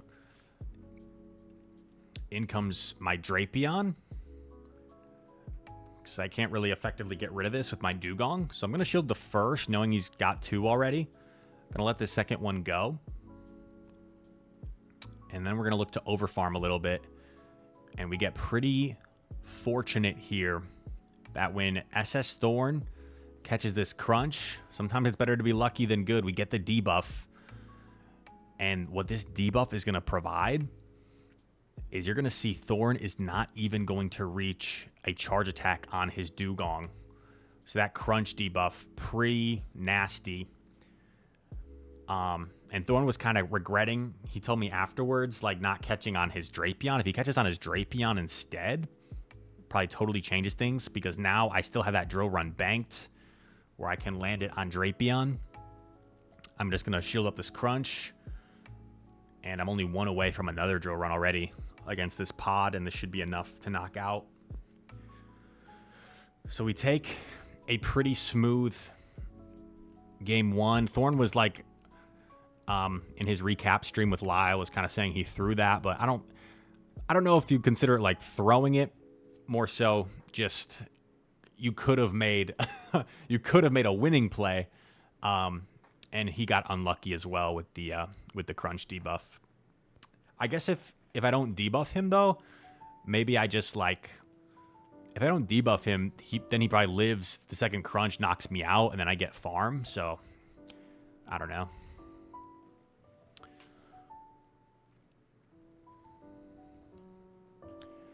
One 0 lead, and then, unfortunately, what you're going to see here is the Steelix mirror, and even more so, unfortunately, watch what kind of starts to happen here. I start to lag. This is the mirror match, right? And I'm talking to the judges. I think I said, like, I don't know if it's visual or if I'm lagging. But, like, look how far ahead Ssthorn is here. And at this point, I'm like, I'm missing Thunderfangs. Like, do we want to just restart this right now? Because right now, we should be on even energy, right? It's the mirror match. We've each thrown once. We should be on even energy. He's about 3 Thunderfangs ahead. Like, he's already at 3 now. I'm at 2.5, or he's at 2. I'm at 1.5. So I'm about 4 Thunderfangs behind here, it looks like. And I'm thinking, like, can we just, like, stop this and restart right now? Because it's probably going to be a review. And then I think my Dugong is lagging as well. Because he swapped behind, like, a few turns, and I think the pod was ahead. So they wait for us to give... They give us the go-ahead, and now we have to replay. And once again, this just sucks, man. Because I want to win fairly, so I don't want to be lagging. But at the same time, in that first match, Ssthorn got the debuff, and I didn't in that Steelix mirror. He got the debuff, and I didn't. And Ssthorn, I kind of asked him, like, what he'd be okay with, and he said he wants to just do same teams. So we just kind of mutually agreed same teams. And here we go. Steelix mirror. And this game is it's a good thing. You know what you will do? This game was so bad. I'm going to do 2 times speed. We're going to go back to 1.5, but I'm going to go 2 times speed. So we rematch. I'm not lagging anymore, but now I got 2 debuffs, which I don't like, dude. I hate that we had to replay, and now the lead's going to play out differently with the debuffs. Because the first time he got the debuff and I didn't, and this time I'm now getting the debuffs. So it just sucks, dude. Because I have to ask for that review. I got 3 straight debuffs before he finally gets his first debuff. So look at my Steelix is a lot healthier because of the luck factor. He's forced to swap into Dugong. Since he's so debuffed, his Breaking Swipe wouldn't even, like, threaten to knock out. I debuffed Dugong going with my own. And now I know it's, like, pod, right? Because we agreed to run the same team. So it just feels... Ugh. I don't think I necessarily did anything wrong, but I still can't help but, like, feel bad. But it just sucks for both parties. I don't want to win in any sort of, like, controversial way. I want it to be fair, but it wasn't fair for me to lag and miss 4 Thunderfangs on my Steelix, you know? So, like, I had to ask for a review. We go for the Aerial Ace. I actually undercharge it because I want energy for the Dugong. X's or connects. I make a slight error here. I throw immediately instead of proper timing because I thought Steelix might come in to throw a move. And then it's Dugong Mirror here. He goes for the drill run. Grabs our Protect Shield. And I go for a drill run. Grabs his Protect Shield. He's 1 ahead, right? I let this go because I know Steelix had an attack. So if I shielded, he could combo play me. And then the timer. If I had simply waited out my clock, there's no way he could have won because I would have just shielded the last attack here. But I made a mistake. I wasn't thinking about the timer. And I came in immediately. He's going to throw the Psychic Fangs, and he is going to be 1 off. I wasn't sure if he would reach the second one or not, but I'm very glad that I shielded the first, considering he didn't get to the second. And the buzzer beater is too late. The game doesn't let him get off the second move because the clock had, like, literally just hit 0. And they this has happened before where they pan out too early because I don't think the production necessarily is thinking like about the tie, and you have to like wait for the screen to come up. But I did win this game, and we shake hands, and I'm like kind of apologizing of the way it played out with the debuffs, because it just feels lame. It just feels lame. But GG's to Ssthorn, man. Such a good kid. And if you remember earlier in this video, I talked about how I lost right away on day 2 to Dapperdiscs, and I was really disappointed. I had to go sit down, be by myself, compose myself, because I felt like I had this opportunity that I squandered, that I let slip through my fingers. If I had beaten Dapper, I would have played Dunebug, and that would have set me up for top 3, because I had such a good matchup against Dunebug. I felt really confident in that matchup. And after this stretch of wins we put together, who do we play but Dunebug 97? The most storied rivalry in Pokemon Go play Pokemon Championship Series history. Dunebug, a 4-time regional champion, an international runner-up. Myself, a 3-time regional champion. Playing for the 9th time. The series tied 4 games to 4. Rise, why do you like this matchup so much? 2 words. Shadow Steelix. Dunebug does not have a comfortable answer to Shadow Steelix. He only has neutral play. So everything on his team at least has like some play. Jumpluff actually wins the 0 shield against Shadow Steelix, believe it or not, because you don't really have any charge attack pressure as Steelix, and the acrobatics still chunk, so 2 acrobatics plus aerial ace KOs. Drapion, of course, can nearly 2-shot with the Aqua Tails, but like the Aqua Tails barely don't do half, so you actually usually need to get to 3. Guzzlord, of course, resists the Thunderfang damage, but you have access to that Breaking Swipe. Jelly, super effective Surf. Fortress, not going to like seeing Steelix because of the triple resisted Volt switch, but Dune does have Earthquake, which threatens to like nearly 1-shot. So everything on his team has some play, but everything on his team, I would probably prefer to be the Steelix than I would to be the other thing, you know? So Steelix is just a safe Pokemon for me. It's completely free. And not to toot my own horn, but if you give me or you give a great player a safe Pokemon, it's going to be tough to deal with that. So here we go. Best of 5s now. Losers finals. We're in the top 3. Jumpluff into Dugong. Terrible lead for me. I safe swap Drapion. Going to go for this crunch immediately. Luckily, he didn't bring the Guzzlord here in this first game. Otherwise, this could have been some real trouble. He baits the Icy Wind. I really wanted to call this, because I feel like people normally Icy Wind here, but I shielded the last second. In comes Pluff. This is good. This is good for me, because Pluff is honestly like one of the more annoying things for Steelix to deal with, as crazy as that sounds. Underrated play. Underrated play. Championship play. I know he's going to throw the acrobatics here before he lets me get to a crunch, so I get off this Aqua Tail for a little bit of extra chip damage. Keep that in mind. Keep in mind this little extra damage I get on this Jumpluff here before going down. Acrobatics going to knock me out. I come in Steelix. I don't want to have to eat acrobatics on my Jumpluff. Dune is going to fire off a parting acrobatics before he swaps out. I don't necessarily think this was the best play by Dune swapping out here. I think he should have let himself get farmed. Might have been better, because he could have aligned Dugong with Pluff. But to be fair, he didn't know I had Pluff, right? Oh, no, he did. I led Pluff. I led Pluff into Dugong. So he did know I had Pluff. I got pretty lucky with the Breaking Swipe debuff. Gonna go straight for Air Lace. I just want to get rid of this thing. He's gonna get off a parting crunch before going down. I make a slight air here and get sniped by the Dugong, so my energy goes to waste. So this is just gonna be up to Steelix and fast attacks. I shield the Icy, have to respect the drill run. I'm going to go for the Psychic things immediately. Was this necessary? I don't know. But in the moment, you're thinking, I'm just going to apply this debuff. Maybe I'll Thunderfang down faster. I get the Thunderfang down.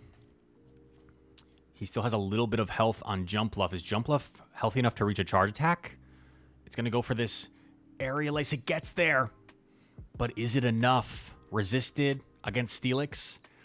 Not enough. One Thunderfang knocks out Drapion. That little Aqua Tail chip damage I got on Pluff, I'm pretty sure is the difference in him reaching an acrobatics here. Imagine he didn't take an Aqua Tail. I think he gets to the winning acrobatics. So I'll get into it a little bit later, but there was a lot of people kind of saying how favorable my matchups were in this matchup, and not to spoil anything, but also in the upcoming matchup. But I think I think I'd like to take a little bit and get a little bit of credit in there as well. That maybe some of my plays had something to do with it too. So Dunebug narrowly loses game 1.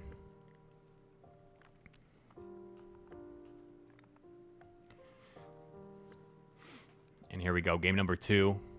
Another terrible lead. Drapion into Guzz. I'm going to save swap Steelix this time, because we know he doesn't have an obvious answer. I'm going to go for the breaking swipe, put the pressure on.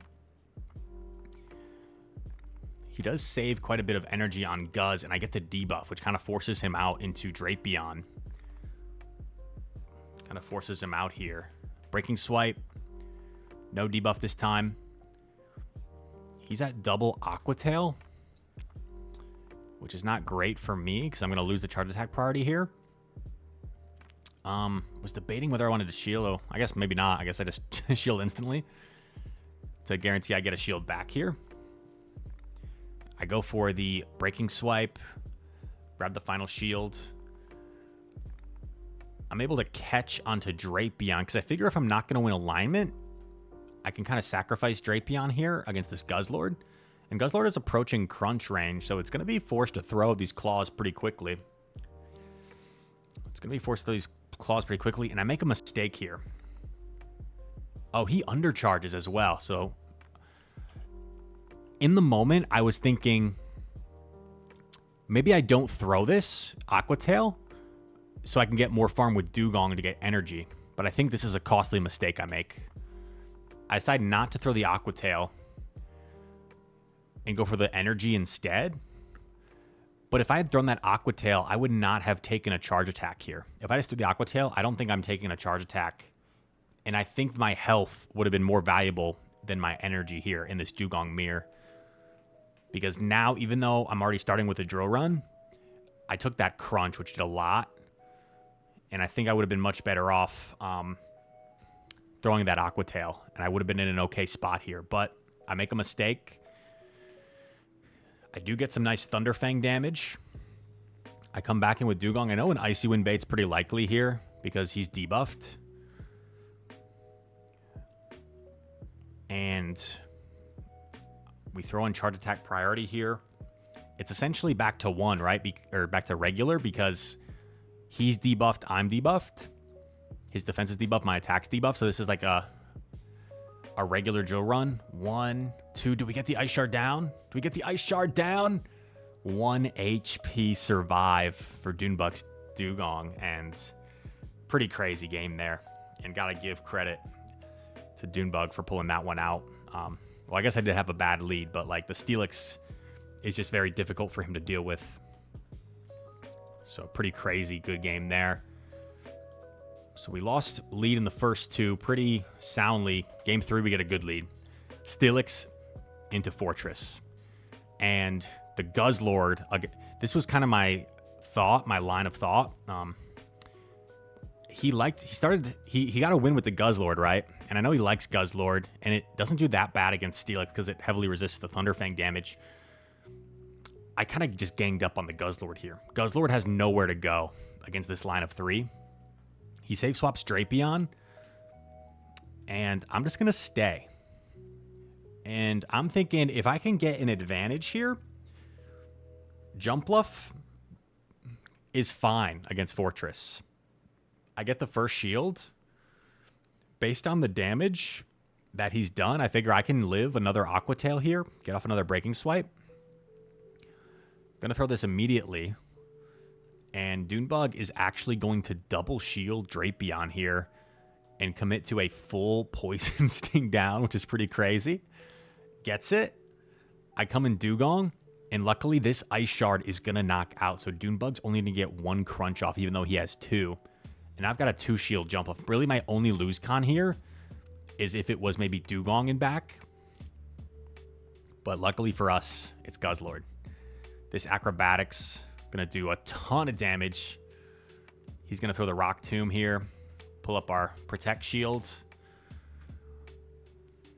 And expecting maybe the catch. I don't throw immediately. Gonna throw Acrobatics here against Guz. I think Dunebug recognizing he's in a difficult spot. And we're gonna get off another Acrobatics here to pretty much close this game out. We still have a Protect Shield to hide behind. He is going to get to another Rock Tomb here on Charge Attack Priority. I could let this go, finish with Dugong. I could shield. Doesn't really matter. We're double debuffed, but this Aerial Ace should still be enough from this low of health range. And Jumpluff knocks out Fortress, giving us a 2-1 lead against Dunebug. Keep in mind, other than our lost match to Dapperdiscs, Dunebug is the only person that has actually taken a single game off us this tournament. This sets up this game, and yeah, I think it's important to show this game for a couple of reasons. But he safe swaps Dugong after losing lead, and I'm going to counter swap Steelix. Dugong is going to be able to win the zero shield scenario here. You always want to Icy first, actually, as the Dugong to make the Thunderfangs do less. My Breaking Swipe wouldn't have quite knocked out, I don't believe. So that's why we didn't throw it. So I do have to go down a Protect Shield. And Dune gets denied a Poison Sting here, which may seem like a minuscule thing, but I do believe it makes a big difference myself. And here we go, another Breaking Swipe. Now, there's going to be two different topics I talk about in this particular battle. The first, people thinking that I threw by swapping Drapion here. Now, this kind of just tells you they don't really know Shadow Jumpluff.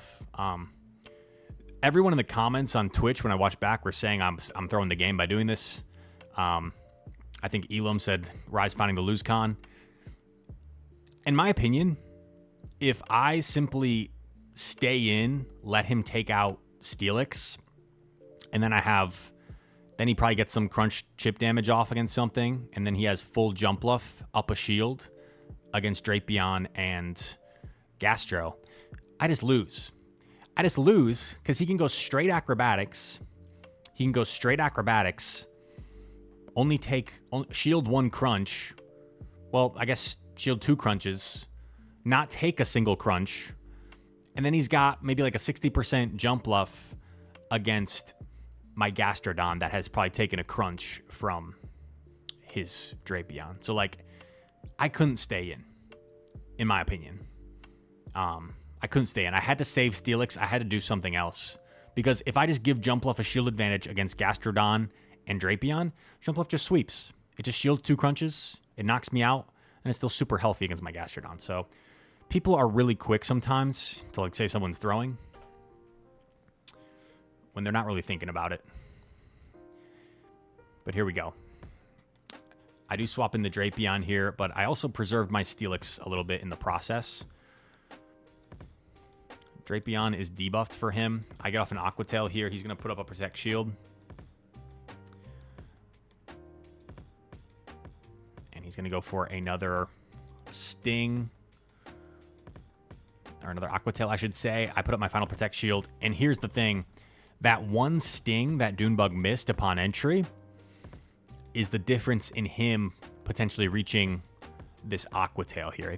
If he got that one extra Sting, he would have reached his Aqua Tail, so he would have knocked out my Drapion here, and it would have been Jumpluff full health against Gastro and my Steelix that is almost at a charge attack. But because he doesn't knock out my Drapion is going to get off a lot of damage here against Jumpluff. I then counter swap into Steelix. And Jumpluff can't even Aerial Ace quite at this point. I think Steelix might barely hang on to an Aerial Ace, so he's forced to Acrobatics. And then Jumpluff is going to take too much damage here. And Dune is saying that Sting mattered, and I don't blame him for reviewing this. And Dune got a lot of flack in the chat for reviewing this, because what people see is people see the fact that I won and I still had a fully healthy Gastrodon, but they don't think about how it would have played out differently. They don't think about what it would have played out differently.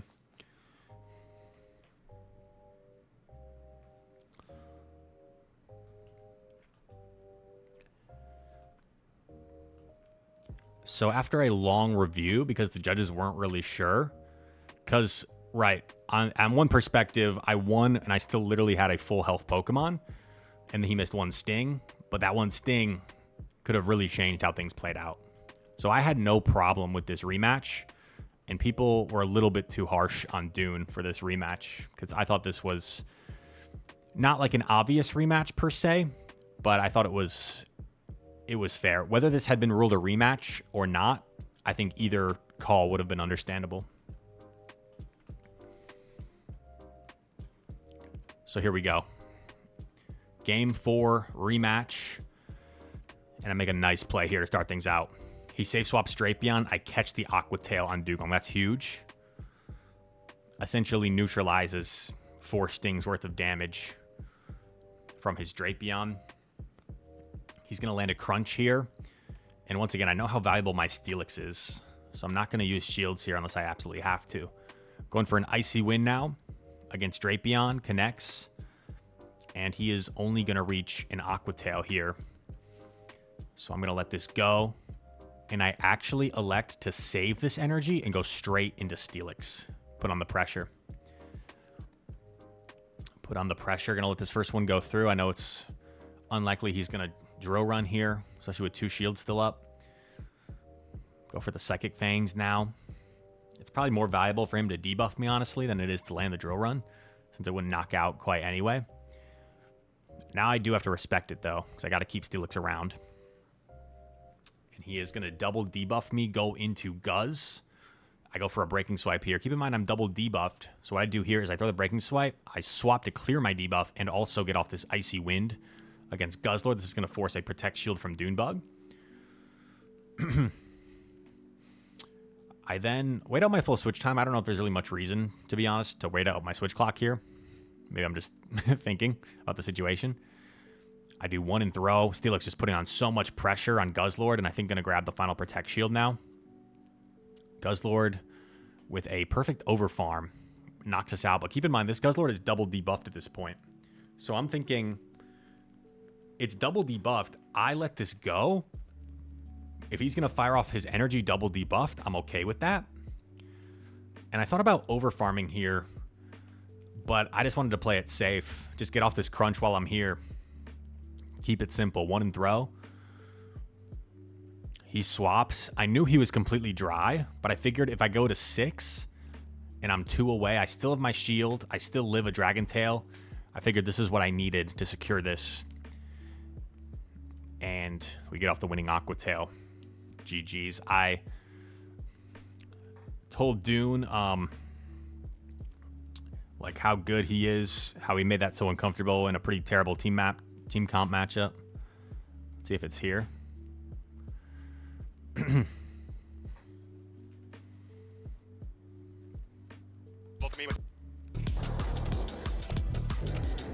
such a good player, man. The fact that you made that matchup so uncomfortable for me with the Steelix, you should be proud of that performance. Absolutely. It's 1.5 times speed, so it's a little goofy. But this is going to set up in the grand finals against a first-time grand finalist, Haydonus Actual. Super cool kid. Boss in Vancouver, where you can, kind of connect with your locals, test out some new Pokemon. But I think you're actually ready to hear from Haydonus and Rise themselves. And here was the the pre-grand finalist interview. All right, thanks, Soph and Jim. I am here in the lounge, joined by Haydonus and Rise. Welcome, gentlemen. Congratulations on making it to the grand finals. First question going to Rise, since it's fresh in your head. What does it mean to you to face off against Dune in the losers finals? And how many times have you faced, and what's the current record? It was the 9th time we faced off in the Play Pokemon Championship Series.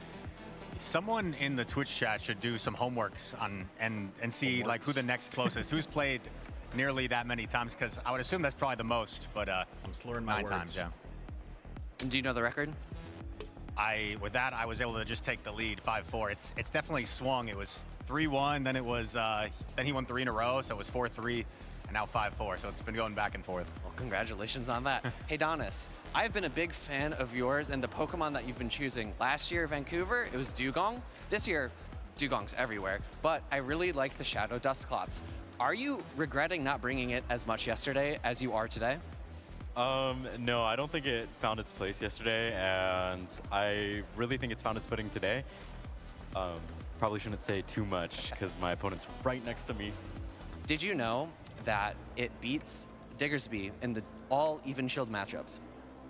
Well, I hope that he already knew that, or else that's new info for him. So. Oh, well. Suspicious. I didn't know that. Oh, okay. My bad. Well, now everyone knows. There you go. Anyways. I don't have a Diggersby on my team. Oh, wait, that's true. Wait, I was like 99% sure he didn't have a Diggersby, but then you made me doubt myself. So I'm getting really scared over here. All right. Anyways, moving on. Tell us a little bit about what it means for you, Haydonus, to be in the grand finals. This is your first time here. It is going to be your best placement no matter what. Your previous best was 3rd place, but now you're guaranteed top 2. Yeah, so I mean, it feels pretty good. I honestly have to credit it to everyone who supported me along the way and just offered scrimmages throughout the week. I was really busy this week, so I was pretty nervous about my preparation coming into the event, but sure enough, my friends had my back in making sure that I kind of was in the know of what would be coming up. Definitely I didn't know Shadow Steelix was going to be coming though, so I'm a little bit nervous for that, but I'm just really excited to be in the grand finals here. Rise, we've heard a lot about your team. It's won Run Regional so far this weekend. It is in contention for a 2nd. You've been called the architect by Jim and Soph. Tell us a little bit about creating the team and the process that you went through. I originally had a team that was very much like the old meta. I consulted with a few people, and I started doing some practice sets against some of the players over in Brazil, part of the LNDS crew, like LNDS Arreo, also my teammate Ricardo Desynced. And a lot of them were running Golisopod, Shadow Steelix, and I kind of liked it. Golisopod was giving me a lot of issues, and I made my own version of it. And I think there was kind of these scrimmage circles where people started copying the team. It was going around, and it's been working so far. That's a very interesting comparison because stuff like that happens very frequently in the video game series where someone will create a team, it'll get scouted online in practice tournaments, and it'll be copied and pasted between different players, each making their own individual change. So it's great to see that sort of community building is happening here in Go as well. I've got one final question for both of you. I always like asking this question because it requires a lot of foresight and thought back from both of you. If you had to make one change to your team at this point in your time for this matchup or for the tournament in general, what would it be? Starting with you, Haydonus. Oh, I was hoping you would start with Rise because I'm a little clueless to this question, but honestly, just based off of this final matchup here, I don't know what it is, but I just wish I had a better answer for ground types because that's honestly been giving me the most trouble. And even Lyle's Jeff's Primeape and other Primeapes that I faced off against, those are also pretty scary. So I'm not sure exactly like which Pokemon I would choose, but anything to better answer ground types or Primeape. Gotcha. Right. I don't think I have a comment for that just because I think when you build a team, like, you know, you're going to be weak to something, and it'd be hindsight is 2020 to say, I wish I was better for this, because remember like Milwaukee the first season, if I saw a Venusaur with that team, there was nothing I could do. But sometimes you just have to hedge your bets and hope you're not going to see something. All right, well, thank you both for the insights into your thought process for preparing here, as well as everything else when it comes to tournaments here, especially here in Vancouver. Good luck to you both in the grand finals. We're going to send it back over to Jim and Soph to prep us for the grand finals in just a moment. All right, thank you. Here we go. Grand finals time. And the key in this matchup for me was not going to be the Steelix this time like it was against Dunebug. The key in this matchup was going to be the safety of the Gastrodon. The safety of the Gastrodon. Oh, sorry, spoiler. Also, hey, Don's smiling at the camera. I really liked my Golisopod.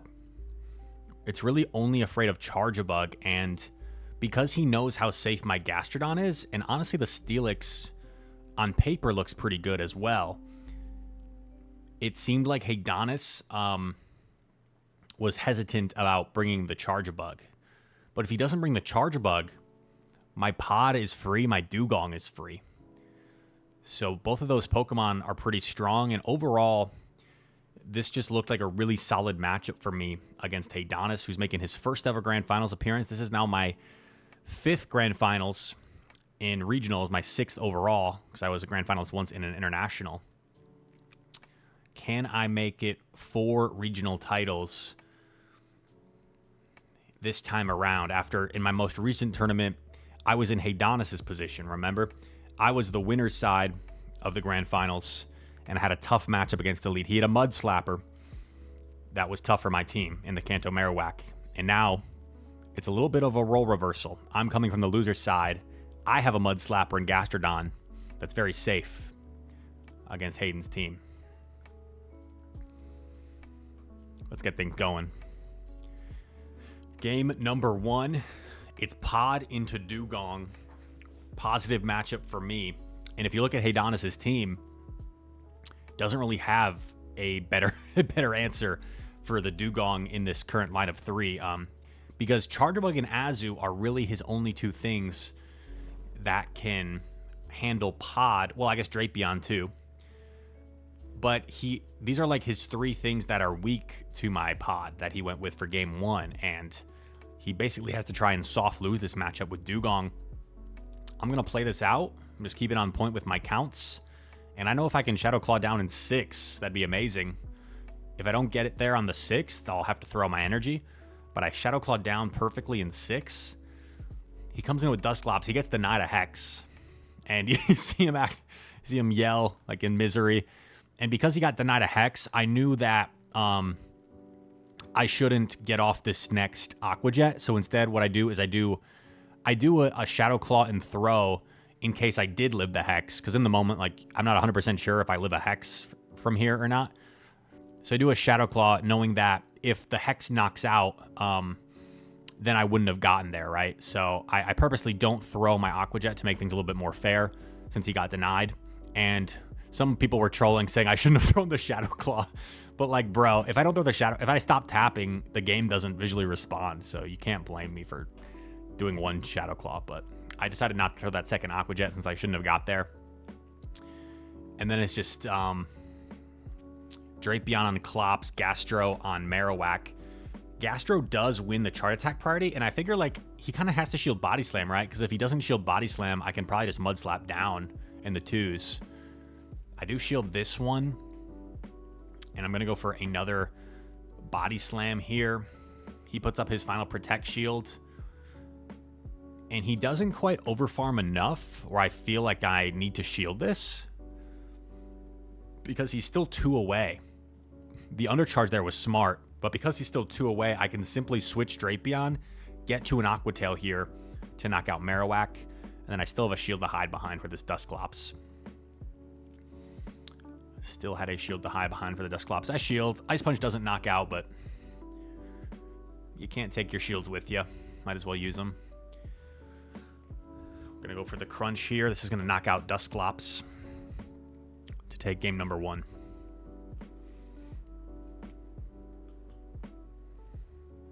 The ever so exciting Dugong Mirror. I believe we both have the bulk point. It's tough to tell sometimes, but for me at least. But I think we both have the bulk point, so we're doing the same amount of damage. Go for the Drill Run here. And I think Haydonus is actually the one to swap out at some point. I go for another Drill Run. He's thinking it over. And he's going to swap into a Azumarill. He lures out my Drapion because I was predicting K-Whack in back. Because if you look at my Steelix against Haydonus' team, I felt like he almost had to bring the K-Whack for it. Otherwise, Steelix is just so free. But at the same time, like I talked about with Dunebug, Steelix neutrally isn't that great. It doesn't really have great Chart Attack pressure, right? So I didn't really feel the need to bring Steelix. I felt like Gastrodon kind of did the Steelix role, but even better in a way because it wasn't afraid of getting punished by anything, and also it has a better matchup against Drapion. So, yeah. I do the same thing I did against Dunebug here, which is kind of nice. Expecting him to throw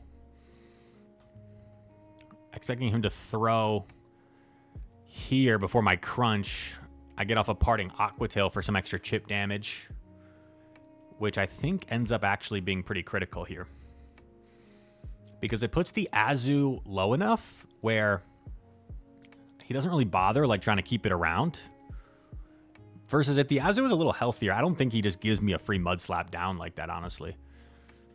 He comes in with Dugong, throws the Icy. I still have both Protect Shields. Both of us do. Gonna CMP here on the Body Slam. If Haydonus had maybe gone for the catch on Dusclops, that would have been pretty detrimental for me here. But I do get the Protect Shield. Now I'm gonna shield in return, and I'm gonna be double debuffed, so I'm just instant swapping. And maybe he wasn't sure if he won Chart Attack Party or not. Maybe he thought I might win Chart Attack Party, so he actually lets this Icy Wind go instead of throwing Punch first. I'm gonna let this go, because I know it doesn't knock out, save my shield. He lets me get off another Icy. I feel like if he had maybe thrown the Punch first and put the pressure on me, it would have been a little bit better. But he goes for a full Hex down instead. But he's double debuffed, so I don't really need to shield this first one. I do get denied a Mud Slap, which is pretty bad. I get denied a full Mud Slap, which would have done some nice damage. You see how much they're chunking here? I feel like I kind of have to shield at this point. He's still double debuffed. Because he's double debuffed, this is not going to be quite enough. And I make a huge call here. An instant throw, the Body Slam, anticipating that he was going to swap. Because if I take one Ice Shard here, I think this is either a Simul KO. Yeah, if I take one Ice Shard, I think it's a Simul KO. But because I didn't take the Ice Shard, I get the win, even though I missed a Mud Slap. So I thought that was pretty nasty, honestly. People didn't really recognize that. I think maybe some people did. I think Z's Wireless, shout out to him. He like saw that. But I think people were saying like Haydonus shouldn't have caught, right? Or something like that. Or like the catch cost him. It wasn't a catch. He was making the right play. He was trying to get an Ice Shard. And I anticipated the catch. Here we go. 2-0.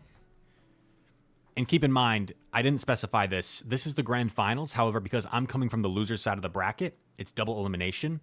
I have to beat Haydonus twice in 2 best-of-5s to become champion. Haydonus has to beat me once. Since I've already lost a match this tournament, Haydonus has yet to lose a match this tournament. We get a neutral lead here. Gastro into Azu. And I have a pretty good Gastrodon. So I should be able to live 2 Ice Beams in the Zero Shield scenario to get off my second Earth Power. And I figured, like, even if I don't, maybe I could get, like, a nasty Sting down. He probably wouldn't allow that, but, like, if Dusclops keeps coming, he also can't really give up Switch. So this just puts him in a really terrible situation where you see, and he knows it. Because if he shields it, people are saying, oh my gosh, he would have won if he just shielded. Bruh, people don't think. I'm sorry, I'm being a little bit overly critical here. There's been a few times I've been a little bit critical about commenters in this video, so I apologize for that. But I saw some people saying, oh, if Haydonus just shields, he wins. What do you mean? I come in with Drapion, and either he gives me... if Azu commits a shield here, I get an insane Sting down with Drapion, where he's forced to give up Switch, and he gets punished. Or, like, if I get that farm and I'm up a shield, dude, it's just over. So, no, he didn't throw this game by no shielding. Not in the slightest. But now we have the alignment that we want. Dugong on Whack, Drapion on Klops, and I think Haydonus did start to get a little bit demoralized here because, personally, I would very much play this out. Like, I would be shielding these crunches, trying to dance around. And I think Haydonus just got a little bit demoralized here. And I don't really even need to shield this because I can just save my shields for Dugong. And it ends up being a Shadow Punch. I'm going to go for the Aqua Tail here. Aqua Tail, he's just going to let go through, understanding that I still have a 2-shield Dugong. And this is going to result in a bracket reset. So it goes back to square one, back to 0. And it's going to be one more best of 5 to decide who's champion. And I think what we can kind of like gauge here, Haydonus, such a talented battler, hadn't really faced too much adversity, right? Like, if we go to Dracoviz,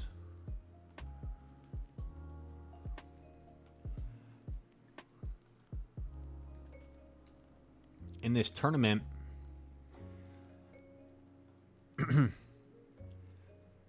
oops, like 2-0, 2-1, 2-1, 2-0, 2-1, 2-1, 3-0. So like, yeah, I guess he had been in several game 3, so he had seen some adversity, but you know, hadn't lost, right? Hadn't lost a match. So when you get 3-0'd or even go down 2-0 like that, because he had never lost 2 games in a row, it starts to you start to doubt yourself. You start to think, like, what do I even do here? And it doesn't help that I was winning a lot of leads in this series. So I lead Gastro into Drapion, and he kept bringing the Dusclops, and people are saying, why are you bringing the Dusclops? Why are you bringing the Dusclops? Well, I mean, Dusclops literally is only afraid of Drapion. It's not that bad against Pod if it's up energy.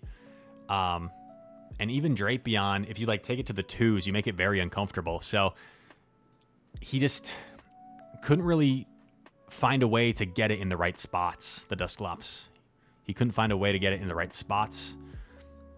I knew this was a Shadow Punch, or at least I was pretty confident. I had written down the counts in my notes, which I normally don't do, but I written down the counts for Dusclops. I had like looked them up earlier in the day.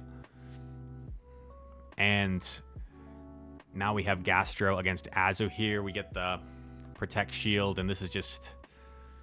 Haydonus also got denied in this game, which is not going to help with the frustration, right? Like, you're against a tough team comp, you're getting tough leads, and you're facing a 1-turn lag multiple times. That's just a recipe for frustration. But right now, Gastrodon is just kind of putting on a clinic. I decided to bank a Body Slam. Wasn't necessarily trying to make the catch, but like, I also knew it was like a chance for a catch. And he's going to swap in Drapion. He goes for the Aqua Tail for some reason.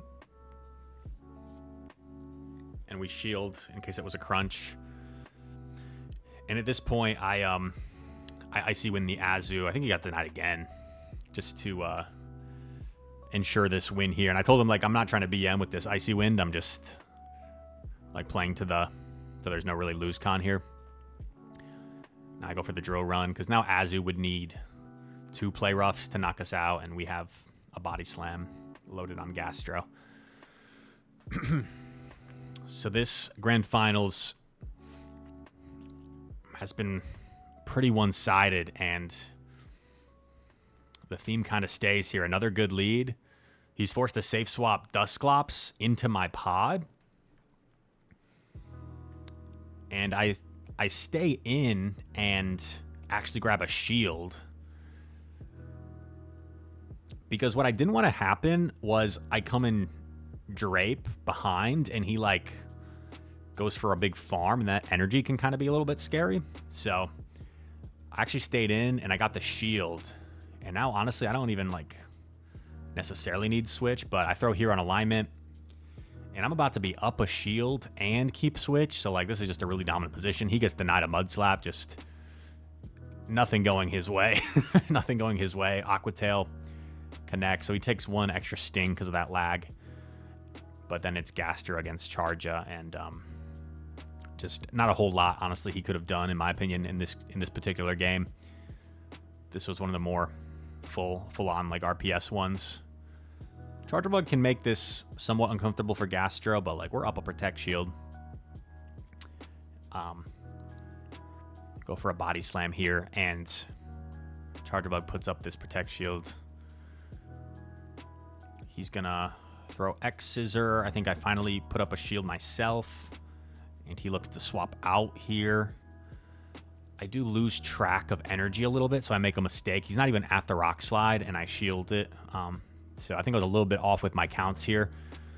And I just decided to throw after 3 to be safe. So, yeah, got a little bit sloppy here, losing track of energy. But sometimes you just got to play it safe when you know you're in a good position, rather than, like, think, oh, I should overfarm perfectly.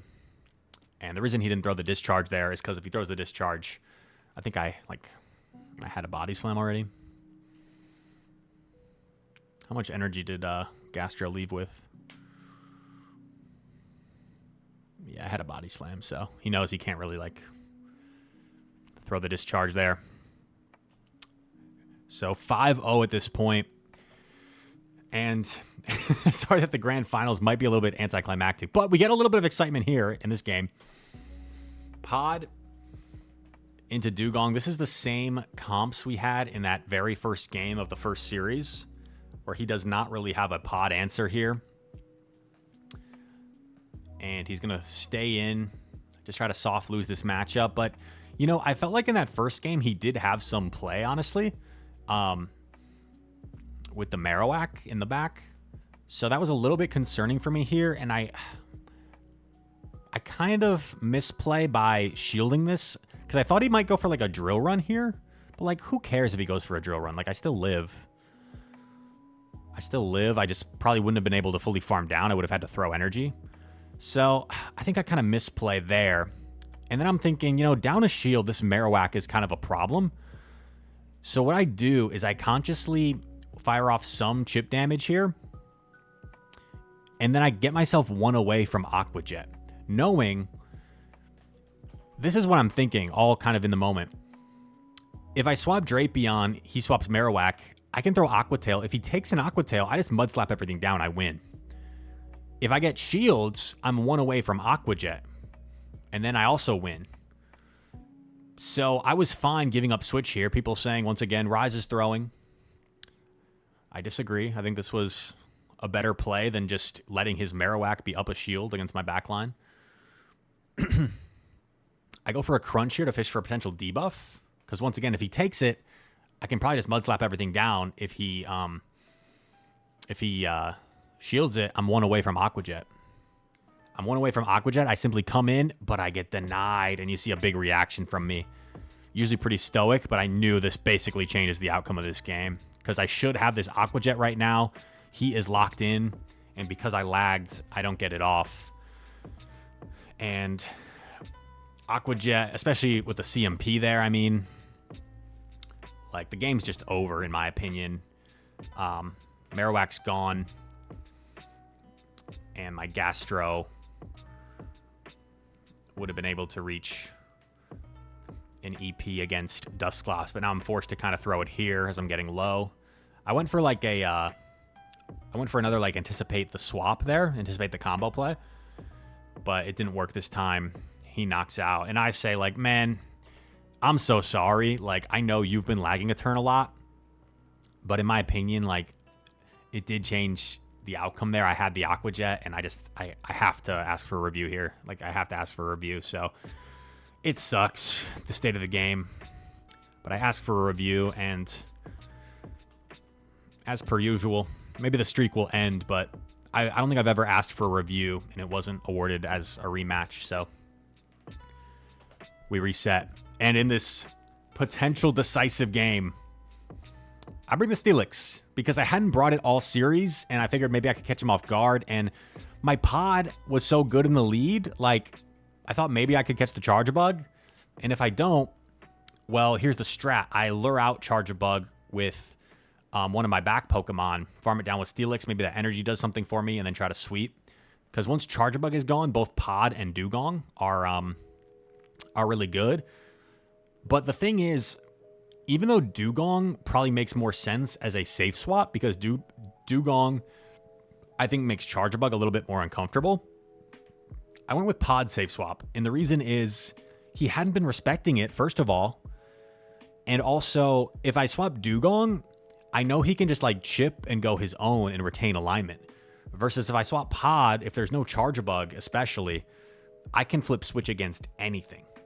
I can flip switch against anything with Pod if there's no Charjabug. So we lose lead, we swap Pod, And then there's no charge bug. And I hate to say it, but the game's already over. We just have to make sure we don't mess up too much here. And Haydonus kind of knows it, because I'm going to be able to retain. I'm going to be able to choose if I want to retain switch here or not. And I could have thrown this immediately, but I didn't want to get caught like giving him a free hex. I figured this was safer because my energy goes everywhere. And that's why Pod was so good against this team.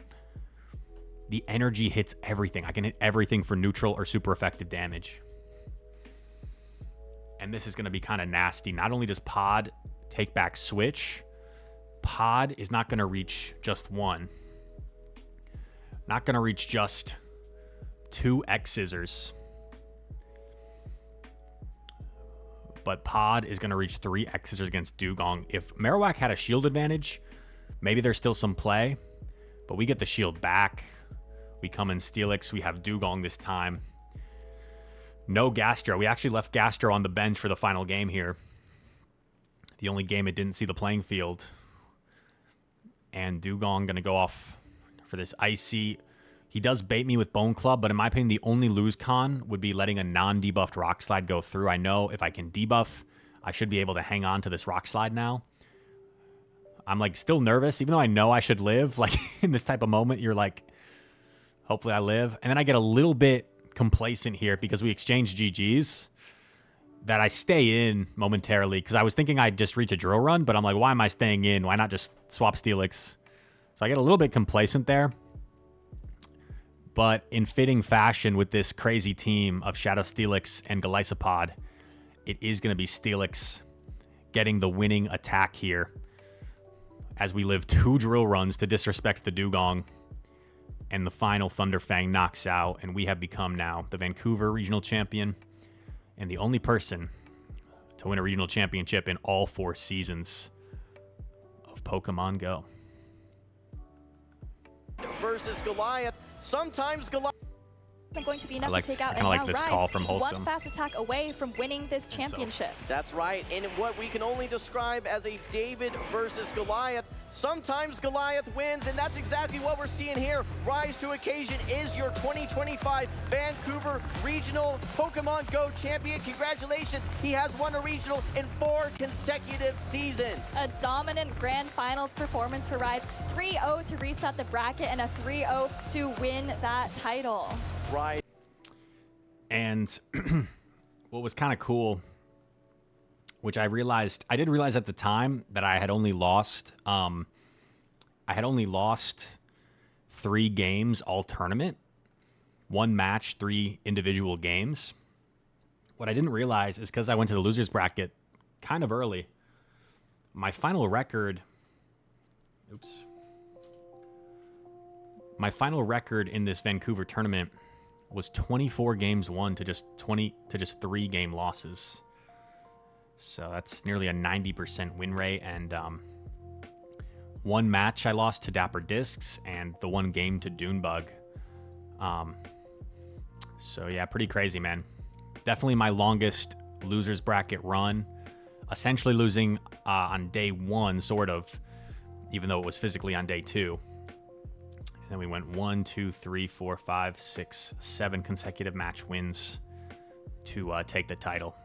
And with that said, let's go to the award ceremony.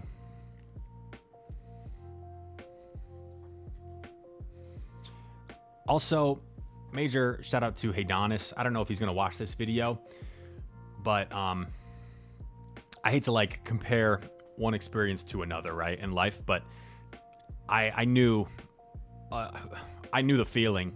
Literally my most recent tournament before this one, I was in his position as the winner's side of the grand finals, and I got kind of destroyed against Elite. It was 3-1, and then it was 3-2, but it was like the games that I won were so close, and almost like he made a mistake. And the games that I lost were like so one-sided. It was like, even though it was 3-1, 3-2, and Wholesome actually says on the cast at some point, like, Rise coming off getting swept by Elite, it was 3-0, and then it was 3-1. It was actually 3-1, and then it was 3-2. So it was a little bit closer than that. But it was it felt very much like I got clobbered by Elite coming from the winner's side, and it was tough. And for Haydonus, like, this is his best performance finish to date, second place, runner-up. And I think maybe take something in the fact that, like, it was a tough team comp, and I think it says more about like the team composition that it would have been very difficult for him to overcome. I think there is something to, like, maybe some of the team comps, and some advice I would give is, which I don't want to sound like patronizing, is like two things. Like, I would try to stay a little bit more composed, because I felt like he got demoralized pretty early, and almost like maybe it affected his gameplay a little bit. But also, I was surprised by the lack of Azumarill, because Azumarill is almost completely free against my team, and everyone was talking about how dominant my matchup was, and I agree. I think I had a positive matchup with the Gastrodon, but I didn't want to bring the Jumpluff against him, really, because of Dugong, Klops, Drapion. So that's probably my best Azu answer, and, like, I guess Azu at the same time doesn't really have a ton of targets. Like, it's really more so the pod is probably the main target. But you could argue the same thing about my Gastro, right? Well, I guess Gastro has, like, yeah, more like 2 targets with Charja and Drapion, but even Charja's pretty neutral, to be honest, since X's are like almost 2 shots with the Volt Switches. But yeah, I was surprised by the lack of Azu overall, because I think Azu was pretty much free against my team. It has a ton of neutral play, and I think maybe a little bit more Charge Bug. But of course, I understand the fear of bringing Charge Bug with Steelix and Gastro, and I brought Gastro pretty much every game except for the last one. So anyway, I hope he's proud of himself for how he performed. And if we go back to Dracoviz, all the names that Hayden took out in this tournament, like, if we see his games, K-Pine is not as well known, but he's a really good battler. Meteor Fallion, multiple top cuts. Lyle, one of the best players in the world. NiteTimeClasher has become one of the most consistent and best players in North America. And Dunebug, of course, many people consider the best player. So he took down all these big names back to back, and just had a bit of a tough team comp advantage in the final. And I'll take a little bit of credit for myself as well, that I thought I played it pretty well. But that being said, let's go down to the stage with Stephanie for the interview. Finally, there have been 4 seasons where Pokemon Go has been part of the competitive circuit. We are about to welcome up the only trainer who can say he has won a regional championship in every single one. Let's give it up for Rise to Occasion.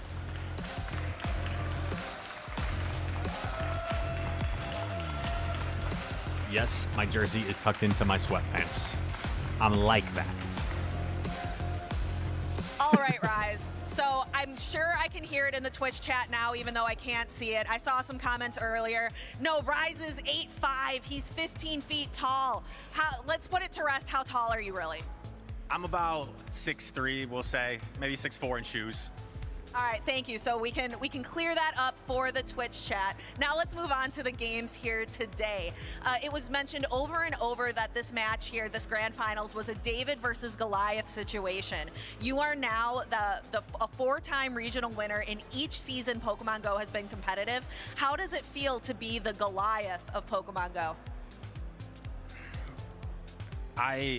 I could be like nonchalant and cool and say it's no big deal, but it's generally something I wanted. And as a caster myself, like, I know the casters always preach the storyline. The storylines are always cool, and it was something I wanted to win another regional this season. And to do 4 regional sports every season is not easy, man. And sometimes it weighs on you, the pressure, like, Rise still hasn't won a regional this season, and I don't think you can look at it as like regional win or failure, right? Because that's just, you're torturing yourself if that's how you look at it.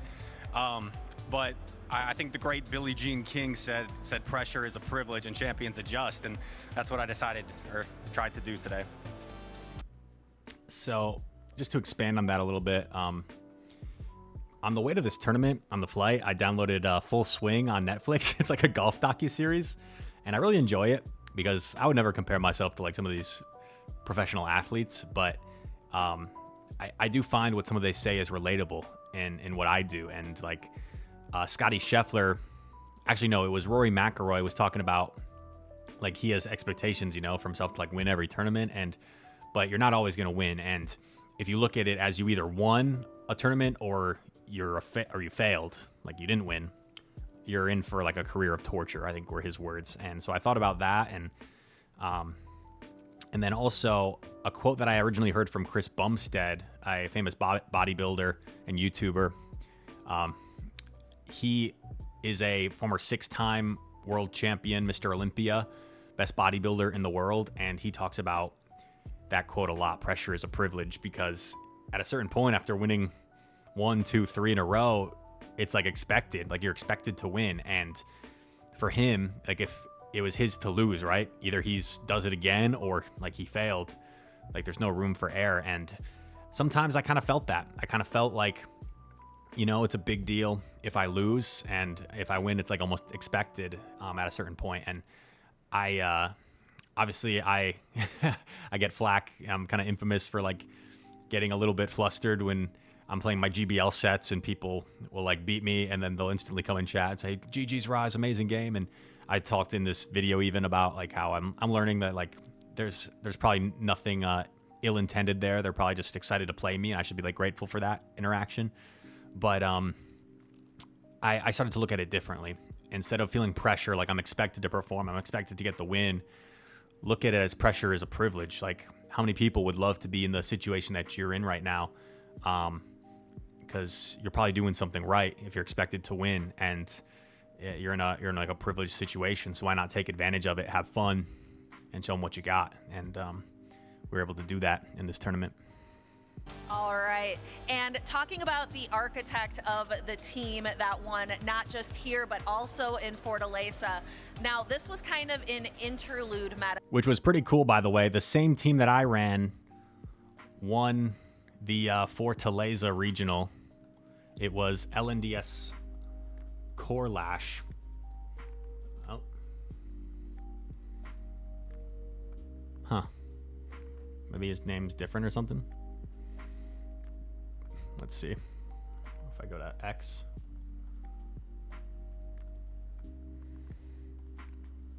Draco Viz. LNDS Corlash. Sorry. Yeah, LNDS Corlash ran the same exact team, except he had a regular Steelix apparently instead of Shadow Steelix, but virtually the identical team. And we actually didn't even scrim against one another, but I scrimmed against Desynced. I scrimmed against, I think, Paulinho once, and I think we all like kind of adjusted our teams. LNDS Kanan had like a somewhat similar team. So I took inspiration from LNDS Arreo and João Victor and Ricardo a little bit, like with the pod. And Corlash and I ended up running the same exact team, which I'm sure we like talked to some of the same people and drew some of the same inspiration. But so like, whose team is it? I don't know. I'll take credit because I had this team on like Tuesday, and I know like multiple people, Ssthorn and NiteTimeClasher and Tomahawk, were all like kind of talking, and they all like found the team. So I'll take credit for it, but I'd have to talk to Corlash, see if there's any way like he had this team before me or not. But I'm gonna claim credit for the team. Unique to just this one weekend. Do you think a team like yours is going to be able to persist into tournaments starting next weekend when the Might and Mastery update takes full effect? I haven't looked into it too much, but so I would think probably not. I would think this is a unique meta where there's no Lapras, there's no Grumpig, which are going to be upcoming great picks. So it's a very unique meta, and with the help of a lot of people, LNDS scrimming them, I had a completely different team. I was inspired by some of what they were running, and then I made my own adjustments, and then I think some people copied my adjustments. So I think this might be a one weekend type style team, and I don't know if Steelix will be winning again. Certainly not if people take Dune's advice and not bring a team that is 6 times weak to Shadow Steelix. All right. Well, now final thoughts for the crowd here in Vancouver from our regional champion.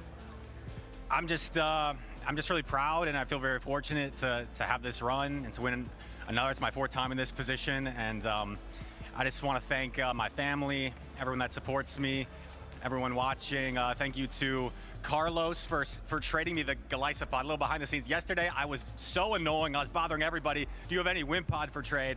And I finally got a usable one. There's a few matchups I wanted. So shout out to Carlos for the Dallas, for the Wimpod. And there's a lot of people I'm missing. But shout out to my Legends United teammates. Shout out to my little niece, Brooklyn, if you're watching. And yeah, thank you. And thank you. Let's hear it one more time for your 2025 Vancouver Regional Champion, Rise to Occasion. Congratulations. And that's pretty much it, folks. And to our analysts in the lounge to wrap up the weekend.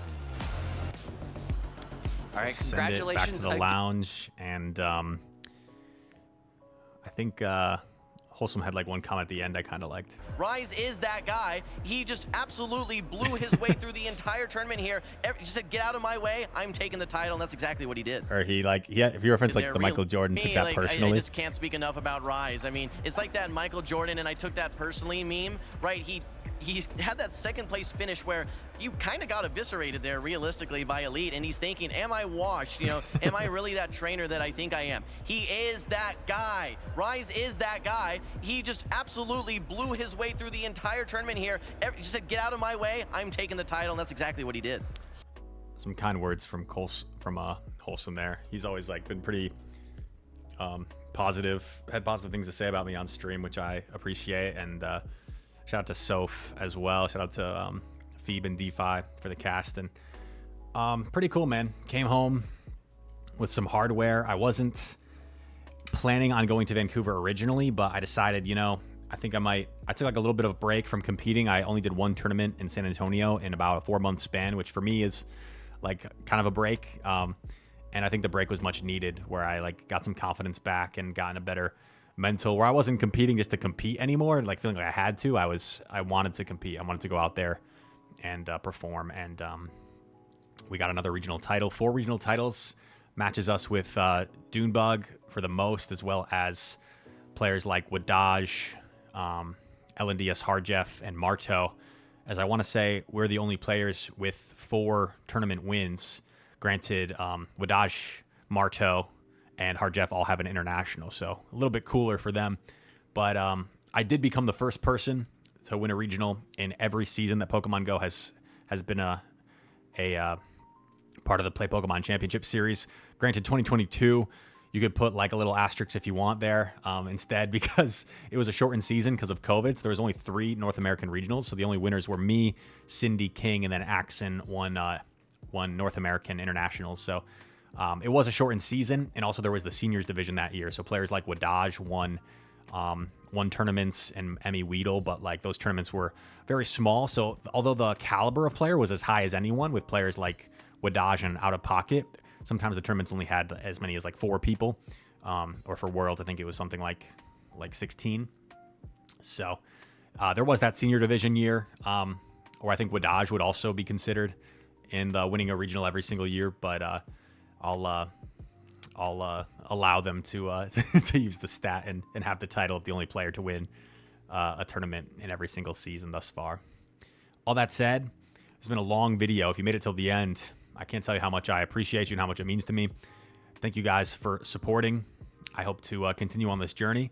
The next time I'll be competing is in about a month in Atlanta, and the reason I'll be competing more this season is for the love of it, for the potential to win another, and to also go after the Latin American International Travel Award. This past season, I went to Brazil, Sao Paulo, to compete at the Latin American International Championships. It was kind of a last-minute decision, and I didn't do that well. And I'd love to be able to redeem myself and go back there. And if I'm able to finish in the top 4 points-wise for North America this season, or in this latter half of the season, rather, I'll I'll be able to get a travel award to fund my trip to Brazil again next season. So that's kind of a goal of mine right now as a competitor. And who knows, maybe next season I'll also get more opportunities as a caster. So part of me also kind of wants to take advantage and go hard as a competitor here in this last section of the season before maybe next season. Who knows? I'd love to cast tournaments as much as they're willing to have me. And if that happens, I'd love it. So take advantage of the time competing now. All that said, thank you guys so much for watching. If you did enjoy this video, hit that like button, subscribe to the channel. If you're new around here, comment down below. All comments are appreciated. 4-time regional winner, baby. Not too shabby. Who would have thought? Thank you so much for watching, and I hope to see you in the next one. Peace.